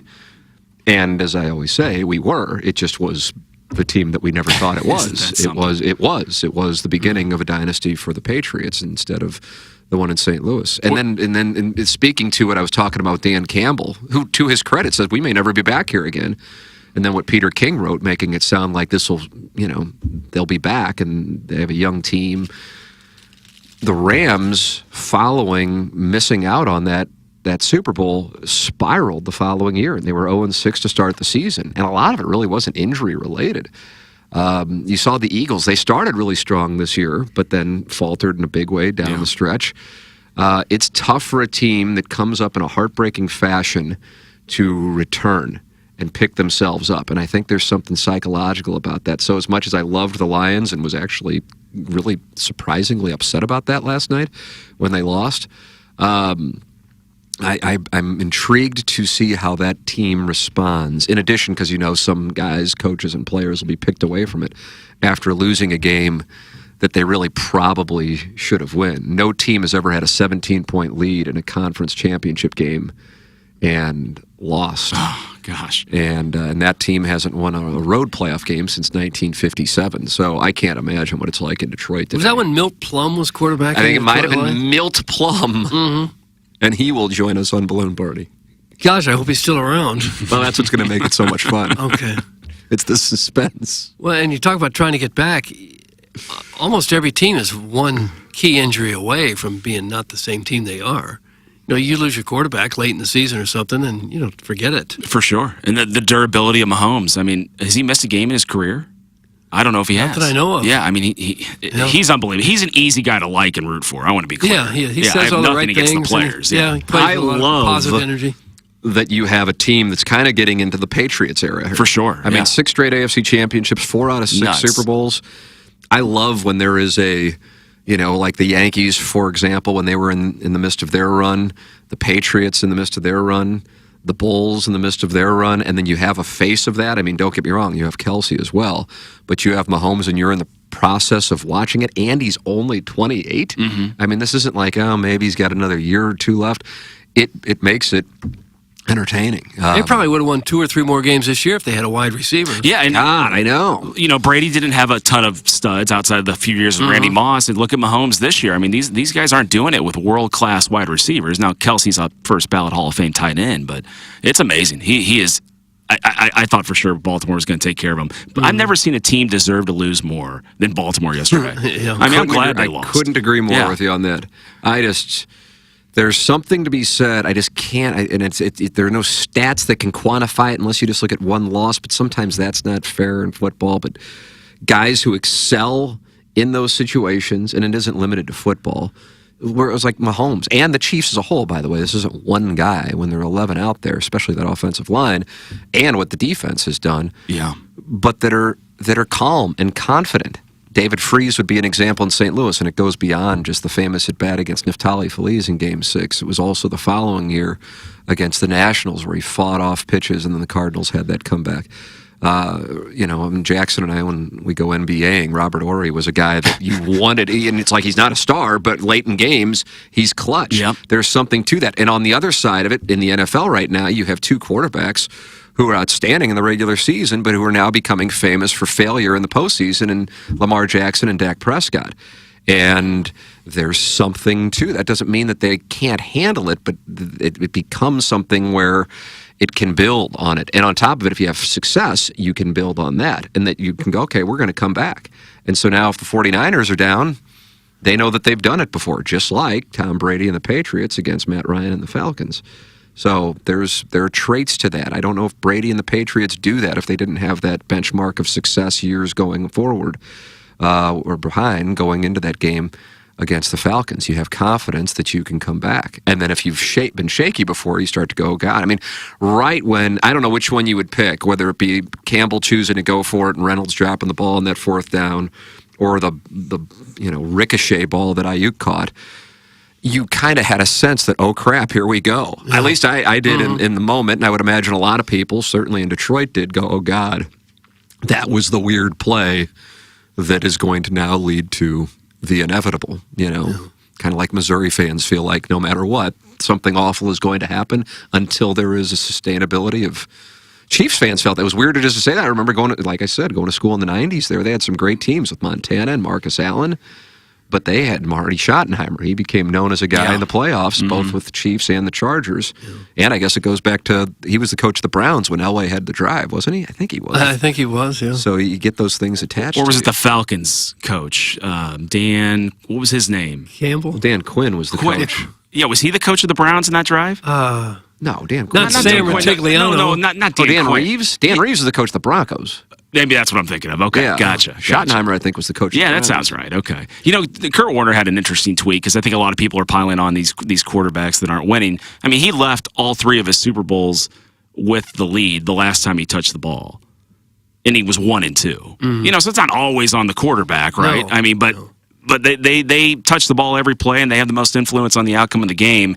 And Lamar did have a terrible interception there. I did get to see the second half, but he didn't drop the ball in the one. And that's the second week in a row. We saw Hardman do that last week. Unless it's fourth down, you do not stretch. Like, I never played a down of football in my life. You don't stretch that football unless it's fourth down. You never do it. And that's just ABC stuff. And it cost, I don't know if they would have won the game, but it would have been 17-14 if he gets in Flowers there. Right. And now we got a ball game, and who knows how jacked that crowd gets. Could be a completely different outcome. But the game was over after that point. I think Travis Kelce catching a touchdown or two, breaking Jerry Rice's record for most receptions in postgame history, helps lead his team to the Super Bowl. And after the game, the world's most popular pop star comes down and is hugging and kissing him. Pretty wild, Can you right? have a better day than that? Pretty wild. That is quite the day. Yeah. Well, you guys enjoy the rest of your day today. Well, don't tell us what to do. Yeah, don't take offense to that, James. It's right out of nowhere. Here's what I want you to do. I'm like George Costanza. I can always sense the slightest human suffering. The audience needs to change up here. Oh, okay. Well, I don't know. They're actually raising money to cut that microphone right now. I think he's got all these revenue streams going. He's got a bunch of different LLCs. He will have a lot of K1s this year. What is this business, sir? There you go. But it's him Do to DNA lose tests. his job, too, so it's a tough battle. You think he's claiming this income that he's making on the side? Doug. It was Jackson with an envelope of cash that was sitting there. And he was like terse with Jackson about, hey, you going to have my money today? He's like Really? a bookie. Getting shaken down. Oh, he was pissed that he had to wait a day. Yeah. Like, oh. He actually got the money in cash in an envelope. Is that right, Jackson? Yeah, I put... Jackson had to go withdraw money like some kind of bitch and hand the guy $1,000 in an envelope. Here. Yep. And I wrote on the envelope veal because, like I said, I watched Flight, and when Denzel wants his money was in an envelope titled veal. I think he still had an attitude with it. Well, we tried to convince him about Venmo and how great it is on the golf course. Like, you'll use it. Yeah. And he goes, oh, yeah, is it automatic? I said, you have the option. I think it's 0.1% taken off of the number to get is it that right? automatically transferred that day. You want instant. Or you can wait 1 to 3 days, which is 1 day. And he goes, oh, you have to wait a day? I don't want it. But he waited a day anyway to get the Versus Venmo. now you have to go make a deposit unless you just want cash sitting around. So, I mean, there's an extra errand by getting cash. So I'm pro Venmo. James Carlton, All right, 314-961-4800 online at Carlton Insurance. All right, thanks, Have a James. great day. .net. There it Stop is. telling us what... Yeah, can't do Thanks, that. James. Very nice. Send your emails in the morning after at InsideSTL.com for the Design Air Heating and Cooling email of the day. Guys, they're not happy with you in the YouTube chat. Doug, what are they not happy with us with? I can't I only don't even imagine. care anymore. I don't even look at the YouTube channel. Do we even What look? do you dislike more, the text inbox or the YouTube chat? I think the YouTube chat, they snipe a little more Oh, personal. really? A little more the personal. YouTube chat on TMA is kind of isn't as active as the one on Balloon You think at YouTube they see us and they realize there's a lot of beefcake in here and they're Yeah, I jealous think of there's a our lot looks? of guys masturbating. Well, I don't know about that, but I could see how they'd be jealous of us. Yeah, for how hot we are. Yeah. Which is worse, St. Louis Chiefs fans or the insecure St. Louisans St. Louisans, Doug? Is that what it is? St. Louisans. Who fan shamed them. That's from Scooter. I don't know. You like who you like. Right, I Whatever. don't really spend a lot of time. I'll be on Twitter and give you my take later. And is that engagement farming, Jackson? Yeah. That would be engagement farming? Yep. How would I engagement farm that? Pretty sad that all these St. Louis people are rooting for the Chiefs. Just my 2 cents. Mhm. Talk to you tomorrow morning. You know who else was really upset by it? Rooster Holsey, the former timber fake. I see him What's he online all going? the time, just ripping Chiefs fans, Oh, is just that right? ripping them. So angry. Rooster That's Holsey. That's what it was for a long time. Guys, I'll tell you what's worse. Is there anything worse than St. Louis resident who uses we when speaking of the Chiefs? That's from Doug's work husband. Oh, that's rough. Yeah. No, I suppose if you're from the Kansas City area and you now live here, we'll give you a pass on that, I think. No. You won't? You can't move and still... No. Like you're a Green Bay fan. That's okay, though, isn't it? And you never lived in Wisconsin. I mean, born and raised, I guess it's different. You were As a born and fan. raised in Wisconsin? As a fan, I didn't wait till my home team moved and then went to the rival of a guy who wanted him out. Or was there some pressure growing up in Canton for you to be a Rams fan or a Bears fan? Oh yeah, dude. I was. Oh, is that right? I was a Cardinal, Bears, and Blues fan, and a Packers fan. Or Cardinals and Blues and Packers in a area where Bears and Blackhawks and Cubs. Yeah, but those teams all sucked, so I was able to kind of escape my middle school and high school day by the Packers whooping the Bears' ass each and every year, which has definitely helped the trash talking. What I do love is the people that still continue to say, I haven't watched a game since the Rams left. I ain't going to support the NFL. But yet, St. Louis was the third highest market to watch the games, the AFC and NFC championships. Oh, the ratings are already out, really? Well, I'm sorry, the week before. Divisional round. Divisional. St. Louis had the third highest number of people watching those games. Yeah. Well, I think that's because a lot of St. Louisans are now Chiefs fans. I don't know if that would have been the case for like the Bengals playing the Bills last week. You know what I mean? Yeah. I don't know. Plays into it, I'm sure. The weather also weather being was horrible. garbage. What else are we going to do? Right. But the weather was garbage around the country. Yeah, that was the thing. But I'm sure there's some people who just aren't into it relative to what they were, of course. But I think the majority are. I mean, it's almost a decade at this point. They still talk about it. I just don't understand if you're I could see if you didn't even watch football and you only watched the Rams, but you weren't watching anyway. But how can you, just because your team left, you're no longer a football fan? You don't watch games anymore? I just think, I think they're lying. I think they are watching. They just say they're not. But I've lost a lot of my interest in it. I still watch, but not with the same vigor and interest I once had. Yeah, my interest level is coordinated to daily fantasy, and I barely played daily fantasy this year. I didn't play daily fantasy, and I don't care about year-long leagues. So I used to be a draft Nick and look through who's going to take who and Yeah, look at all the mock drafts. My interest level isn't there, but it's got nothing to do with. I mean, again, I get why Stan Kroenke did what he did.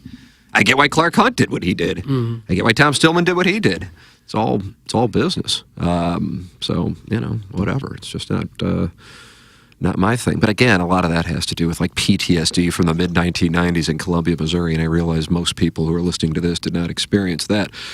In our defense, the only people that said, quote, I ain't watching, live in Lee May and date their cousins, Hoosiers. That's from Milagro Tequila, listener of the year, texter of the year, Arbor Day. There's not a lot of cousin dating going on, is there? Arbor Day has some numbers. Yeah, probably more than you think. Would you date your cousin, Iggy? I mean, what type of cousin? An attractive one? First, second, third? First. No, I made out with her, but... So hot. I like it. In Downton Abbey, I mean, cousin Matthew married,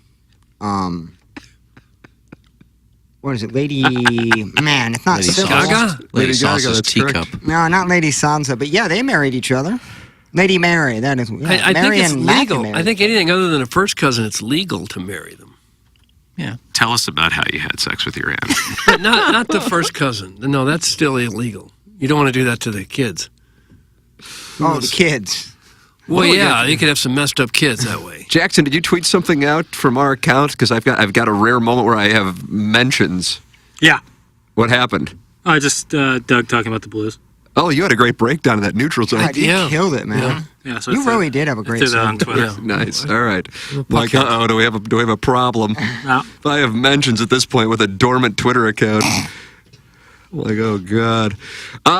Jackson, why don't you tell people about Mark Hanna and how they can spend all of their cash from taking the Lions plus 7.5, and get a nice backdoor cover? Yeah, I think a great way to parlay any winnings you made this weekend is by having a conversation with Mark Hanna and letting him help you out with your financial future. Getting in contact with Mark is a great way to start off the new year here in late January of 2024. You get on the phone with Mark Hanna and you tell him about your situation, where you want to be in the next 5 to 10 years. He'll make a custom plan for you, and then if you have to change that plan down the road, because we all know there's plenty of variables in life, you can get on the phone with him. He can help walk you through that. And I think one conversation with Mark Hanna is enough to show you the difference between him and other financial advisors, the way he conveys his message to his clients. You're going to be like, I want this guy in my corner when it comes to my financial future. I know I do. I know Doug does, Prod Joe. A number of our listeners, they all say the same thing. We love working with Mark Hanna. Yeah. You will too. 314-889-0503, or go online at evergreenstl.com and work with the great Mark Hanna.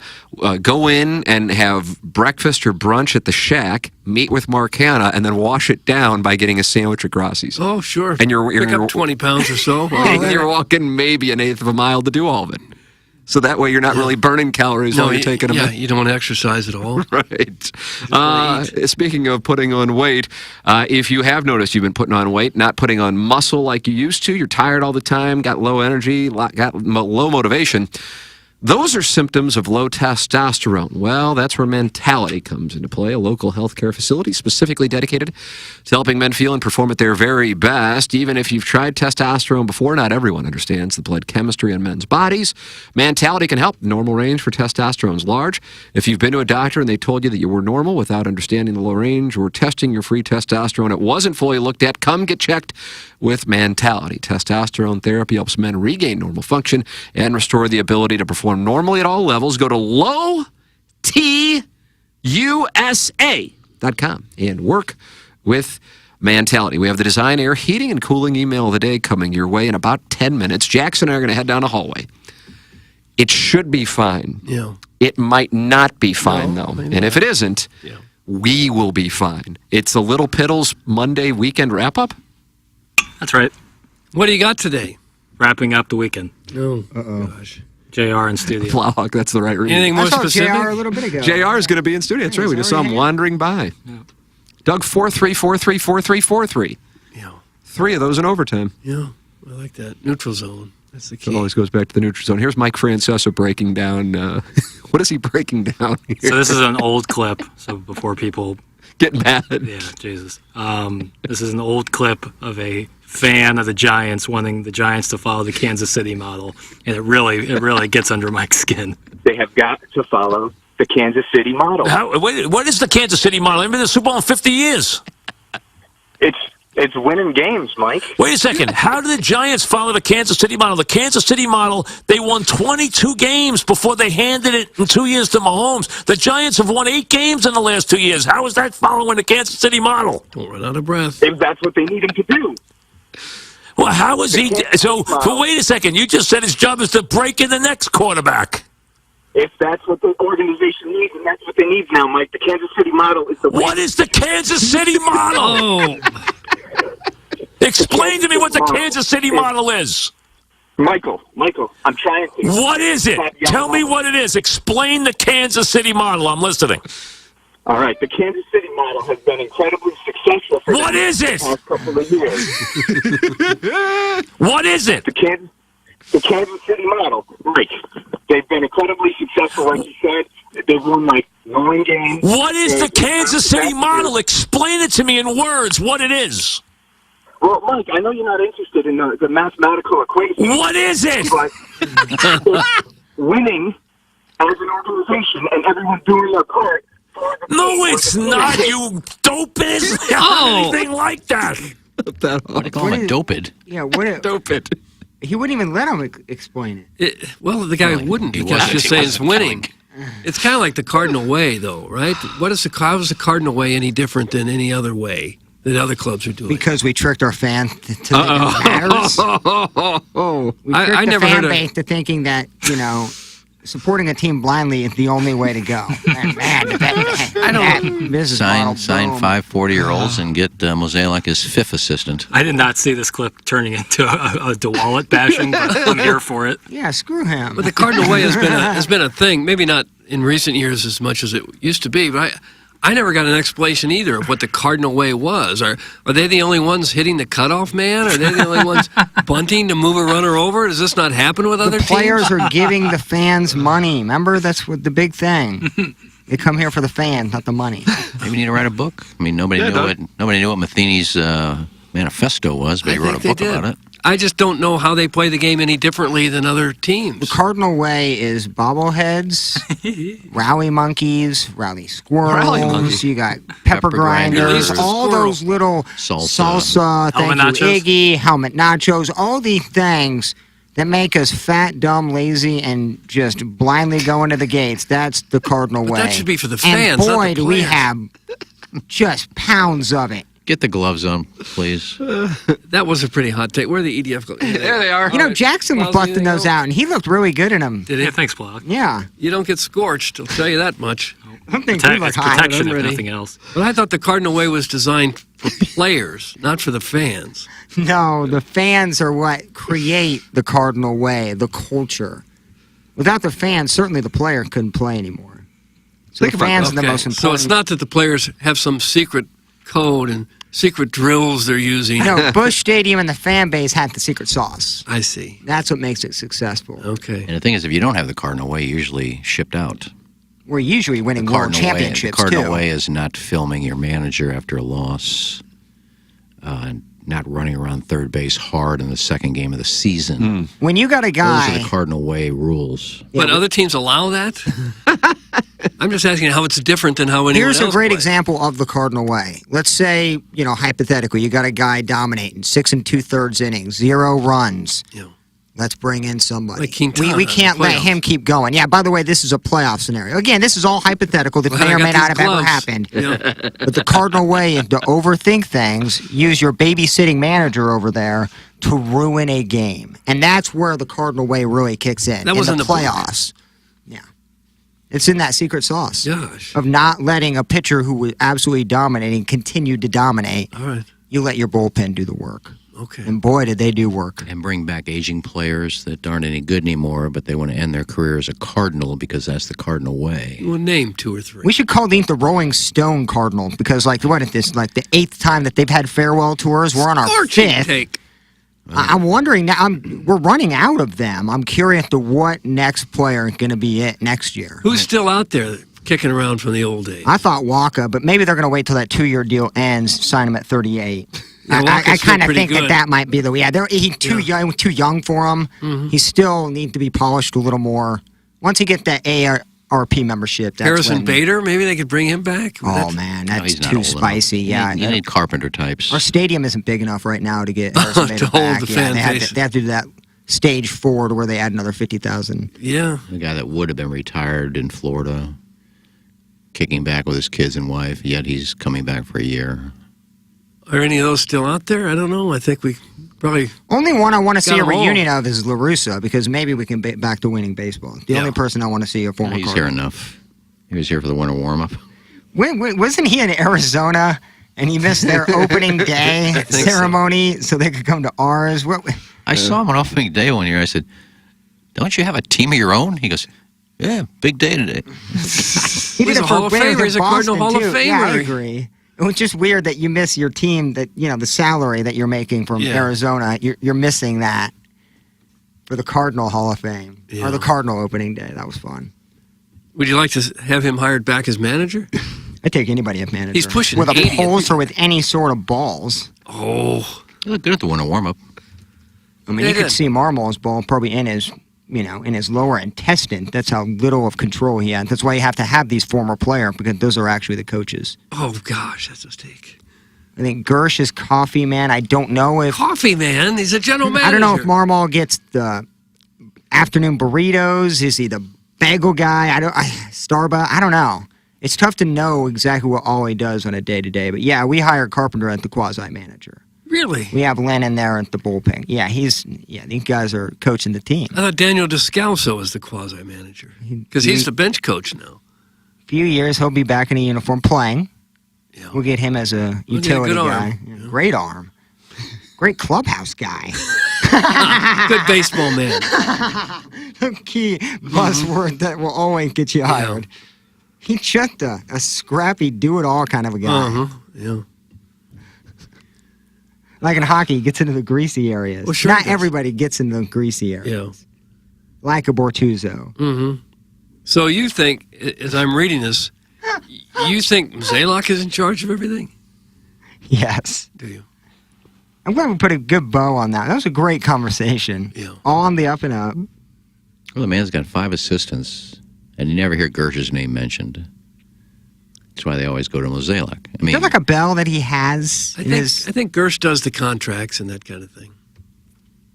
well, when they had Think he prints Jocketty, them out? he was the general manager. After and he they're always done? talked to him about trays and stuff. Yeah. Who had Mozeliak's job during Jocketty's era? Is that Lamping? No. Lamping was the president of the organization, but it wasn't about the baseball side. He was more business side. He played a role in the stadium, the new stadium. So who would have been Well, the Mozeliak's Cardinals aren't the job? only ones that kind of changed that. Theo Epstein was maybe among the first that was named president of baseball operations. Was he the first? I don't know that he was, but it seems like he was among the first, where they kind of almost expanded his duties or stopped calling it a general manager and called president of baseball operations. And the current general manager was more like an assistant general manager back then. So I think that's how it Gersh kind was of assistant and was named general manager. He was still assistant general manager. Kind of. Assistant to the guy in charge of who really makes a That decision. would be another assistant for Mozeliak then. That's like 6 assistants he has. Well, it's a big job. It's a $1 billion operation. Who can sign a guy in December then tie a sweater until March? That's tough. Okay, man. that's a gotta cheap be- shot. That got to be tough. That's a cheap shot. Last phone call I made 4 weeks ago. That's got to be brutal. Seeing Blake Snell and Bellinger on the list, ready to be signed? Heck no, he's too busy. I agree, Doug. That guy got... You don't think that's a big job to be running a $1 billion operation like this? Not when you don't get blamed for anything. Absolutely. It's cupcake, baby. Point the finger down below to one of your assistants, and boom, that guy's gone. Isn't that more the That's a third job job, right as there. far as running the business financial side of it? Yeah. All right, so I'm talking about $1 billion running it. He's not running it. But he's still running not just the Cardinals, but you got to keep track of what's happening at the AAA level, the AA level, all the A Like level he's a teams. slumlord more than anything. I don't Isn't know he that in he's a charge of like the slumlord. apartments and like keeping them up and up and making sure people pay their leases? I don't know. I guess not. I think you're short selling the importance of the job. Probably. The enormity of the job. Got to be stressful. I've never had a Brooks Brothers membership, so I don't know how There's a hard it membership is now. You just to buy walk it. into the store. Well, it'd be different if you had unlimited resources. I mean, the Dodgers are probably paying their bat boy $2 million a year. In deferred money. He gets it when he's 60. Yeah. He gets it right He's when he making so retires. much his regular salary that he doesn't need all of it now. Deferring that signing bonus. I don't know. Oh, I'm sure the text line hated it, but I thought that was fun. I think you would absolutely have to have a few assistants if you're the president of baseball operations. You got to have help. Yeah, you would. A few. You can't keep track of everybody in every organization to know what they're doing. Well, that's why you got Randy Flores. He's in charge of the draft. He's watching all that stuff. Amateur scouting. He's probably got 4 assistants. Well, he would need it they to keep gotta- track of all the they high gotta school and hate college this. players and Just the have your international assistants do players. everything. You don't have to do anything. He does plenty of stuff. Send your assistants out to do all the stuff. He does it too. I thought it was great. You want to save some money, don't have so many assistants. Well, you want them to draft the right people, don't you? You got to go and you got to watch them. You got to Doesn't seem study. to be working. Tim here. He's here. He's here. What up? I'm just telling you, these are big Come full jobs with a circle. lot of moving parts. I'm kidding. I know they are. I love Mosaic. I really do. I have no problem with. Seems like a backtrack. I'm not certainly- trashing him. I just said he's got a lot of assistants. But that's okay. I'm sure they all do. He's not the only one in baseball running a team that's got assistants. And like every week in the offseason, I got a Cardinal release. So they sign somebody, sign another guy to be assistant Special to the assistant. Yes, he's got- Molina's a special assistant. Yeah. Well, this team's unbuttoned up, in the case of Molina, it could be largely ceremonial. Do you think? which is fine. We still want him in the organization somehow, and we don't have a lot for him to do right at the moment, but we'll keep him from going somewhere else, maybe. I feel like Ozzy's probably a special. He goes down to spring training, and so he'll go to spring training. He may show up once or twice in the stadium, and whatever if he's needed. But other than that, he's just. Wouldn't you want that? Wouldn't you want the greatest defensive player of all time to help your I'm not players? complaining that they hired him as a special assistant. I wish he'd have hired him for more. Well, I'm those guys probably get a kick out of going down to spring training for a month or two and sharing their knowledge and I putting on doubt the he gets a uniform kick again. out of. I doubt Molina's getting a kick out of going to spring training. Well, he may not because he's just off a long career as a player, but the people that have been retired for a while, Oh yeah, I'm sure they love going down there again. yeah, the old guys. I'm not sure Poole's going to be doing anything soon. No, probably not. Yeah, at least he got 10 years to take care of his Angels contract. Now we're bitter about that. Now we need a pepper and genie. You think this is the one? Feels like it. Paul's personal Kinda services feels contract like with the Angels. We just found a topic. Yeah. It took 3 hours. We got one. Well, you sign the best deal you can when you've got some leverage. That's what he did. I don't know. We need to hold it I haven't against looked it. at the text line. I'm sure. But here's the I thing. thought that's what you were doing over Hell, there. I'm not doing that. No, I don't need that shaming. But we did make it to the finish line. I'm just saying, we did. Got there. All right, ladies and gentlemen, it's time for the Design, Air, Take the Heating, and gloves Cooling off. email of the day. Oh, Jackson, who's our leader? The leader at the moment is Buck Swope. Buck Swope. Here we go. You got 3 days left, don't you? Yeah. My favorite part of the Ken show is when Tim and Doug get a chance to talk. The Ken show is great. This is a great email. My favorite part of the Ken show is when Tim and Doug get a chance to talk. For real, who is in the shower with a head full of shampoo, enough soap on their face to take 3 full Gatorade bottles of water to wash it off, and their entire body lathered in soap? How is that even possible? It is obvious at this point that someone is being lied to. That's from Shooter McGavin, the Vice President of Cable America's Mergers and Acquisitions of Maryland Heights Water, including the end of the ocean. When you take a Shooter shower, McGavin. you take a shower, you're not lathered in soap? Not usually. I don't consider it drinking the Kool-Aid. I consider it coming to the realization that Tim is astonishing. But this email is about cheating and the regret and repercussions that follow. We woke up together in bed spooning and fully clothed. He said, "Man, we almost made a big mistake last night. I know you're still mad at him about sleeping with that Victor guy, and I almost took advantage of that. I got to tell you, I must have drank too much because I am well hungover." And he laughed. Or so I thought. All of a sudden, he ruffled through his TMA night bag and pulls out some khakis. I've done my research, and I know what you like. Here comes your Mr. Golden Hair surprise. They didn't stay on long as I was suddenly face to face with his blue-veined aristocrat. Oh, didn't need to hear that. Blue-veined aristocrat. If you can't be with the Doug you love the one you're with. Did I fall for it? Let's just say I've got some of Jackson's DNA in my belly if you need some for a test. That's from a first name of Ben, and then the last name is Gerglin. Ben Gerglin. He's German. As you guys are aware, I'm in possession of a very high mileage hole. It is a result of treating myself as a human fleshlight during my 40s and early 50s. Oh. It's my cross to bear. It's hardly a problem, aside from the occasional prolapse. When I sneeze, it sometimes pops out like a party favor. But here is the problem. My butcher says he can fix it with some sausage casings and twine. Oh. But I don't want to trouble him. But the other day, I was taking a nap in our four-season room, and old Mitzi the dog thought my anus was her favorite pink sock, and she gave it a pretty hard bite and yank. I mean, she went to town on it. And fellas, I'm here to say that stings like nobody's business. So I'm on the way up to the market to see if Bertram, my butcher, can work his magic and set my ass straight. Will advise, that's from the Calcified Ear. Oh, gosh. Calcified Ear. I have so many unanswered questions. For instance, does free balling in Levi's really cause a fella's hemorrhoids to flare up? Furthermore, why would anyone bick their brown hole? And why would you shave your chocolate soft serve dispenser and then feel the need to share that information with a radio show?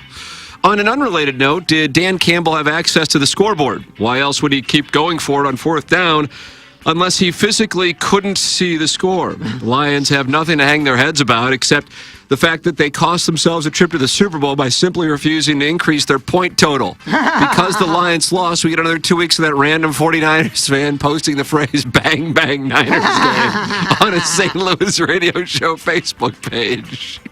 I do like that. Speaking of Facebook, when did the TMA fan page turn into a Kansas City Chiefs hatred forum? Aside from the Statue of Liberty feet pics, every single post on there is a bunch of angry dudes declaring how much they despise the Chiefs.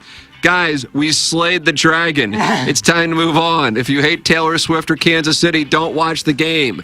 At a minimum, keep your opinions to yourself and to your homeboys. The biggest unanswered question for the weekend is, what kind of psycho washes his hair, face, and body at the same time? And how can you even see when your eyeballs are drowning in soapy suds? There is one small logical explanation for that last question. My guess is the story about the water main break was embellished, like all of the other tall tales told by the elderly president of the JT Poston fan club. Welcome back, Doug. We all missed you. That's from the JV Golf Coach. Oh, was it?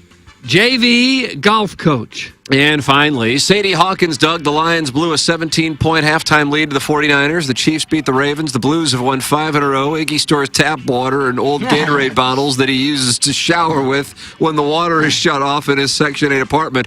But I think the lead is that some listener shaves his B.O. with a Bic razor. I wonder if it's the Bang Bang...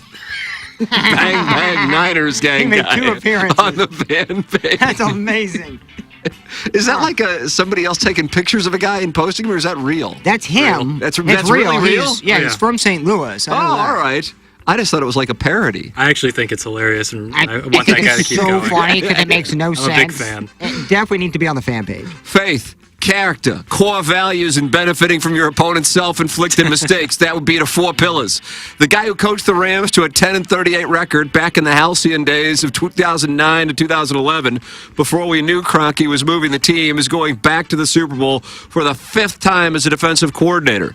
Meanwhile, Lions coach Dan Campbell has nothing to hold his head down except for he didn't coach that well and basically gave away the NFC Championship game. Listening to his press conference statements, he sounds like a guy who has been up all night trying to explain to his wife how he blew their life savings on a single hand of blackjack. I felt really good about us when I kept doubling down. Great to Iggy's DNA for pay is moving forward now that he has the green light to produce his DNA sample by masturbation. Speaking of masturbation, since the flop house where Jackson and his 20 male friends are bunking together this weekend doesn't have a bang maid, have you set up a Calendly account to book bathroom time for scheduled emptyings, or will you just be fishing in the dark with a bunch of other dudes?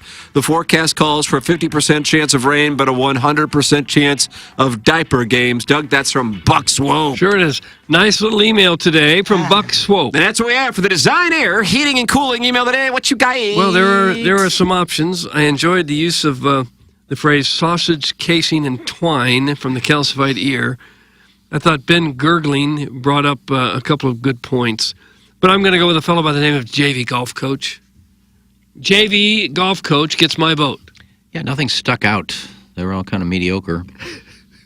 I think I'll go the JV Golf Coach as well. JV Golf Coach Ships, and I was going Shooter McGavin, the vice president. JV just dragged you for a fake story. So I'm very surprised with that vote. JV Golf Coach is now tied with Buck Swope. Wow, what a battle we got going on. It's going to be fun the next couple days. It's so much fun. Jackson will be heading to Scottsdale on Thursday and Friday, but he's heading down the hallway now to deal with the situation. And Mayor Don, the guy who's giving $500 to Iggy to cut his microphone, is protesting that his email did not get into the filtered file. That's right. It must have sucked. Been a little bit too personal. Was it vile? Was it super mean? What was it? Just, yeah, kind of is. Yeah. Hit the trifecta. Hit all of them. Hit them all. Checked all the boxes. I feel like, I don't know. It just didn't do it for me. All right, fair enough. We'll do it for you down the hallway. It's a balloon party from 10 to 11. Then Jackson and I will be back in here for the Tim McKernan Show podcast, QFTA. You can subscribe to the show and listen to it on your drive home, and you can watch it live or anytime on our YouTube channel, youtube.com/TMASTL. Time for us to shut it down. For the Plowhawk, for Action Jacks, for Kenneth Iggy Strode, for my brother Kevin, for Douglas Elvin Vaughn, I'm Tim McKernan. This has been The Morning After, presented to you by Brown and Crouppen.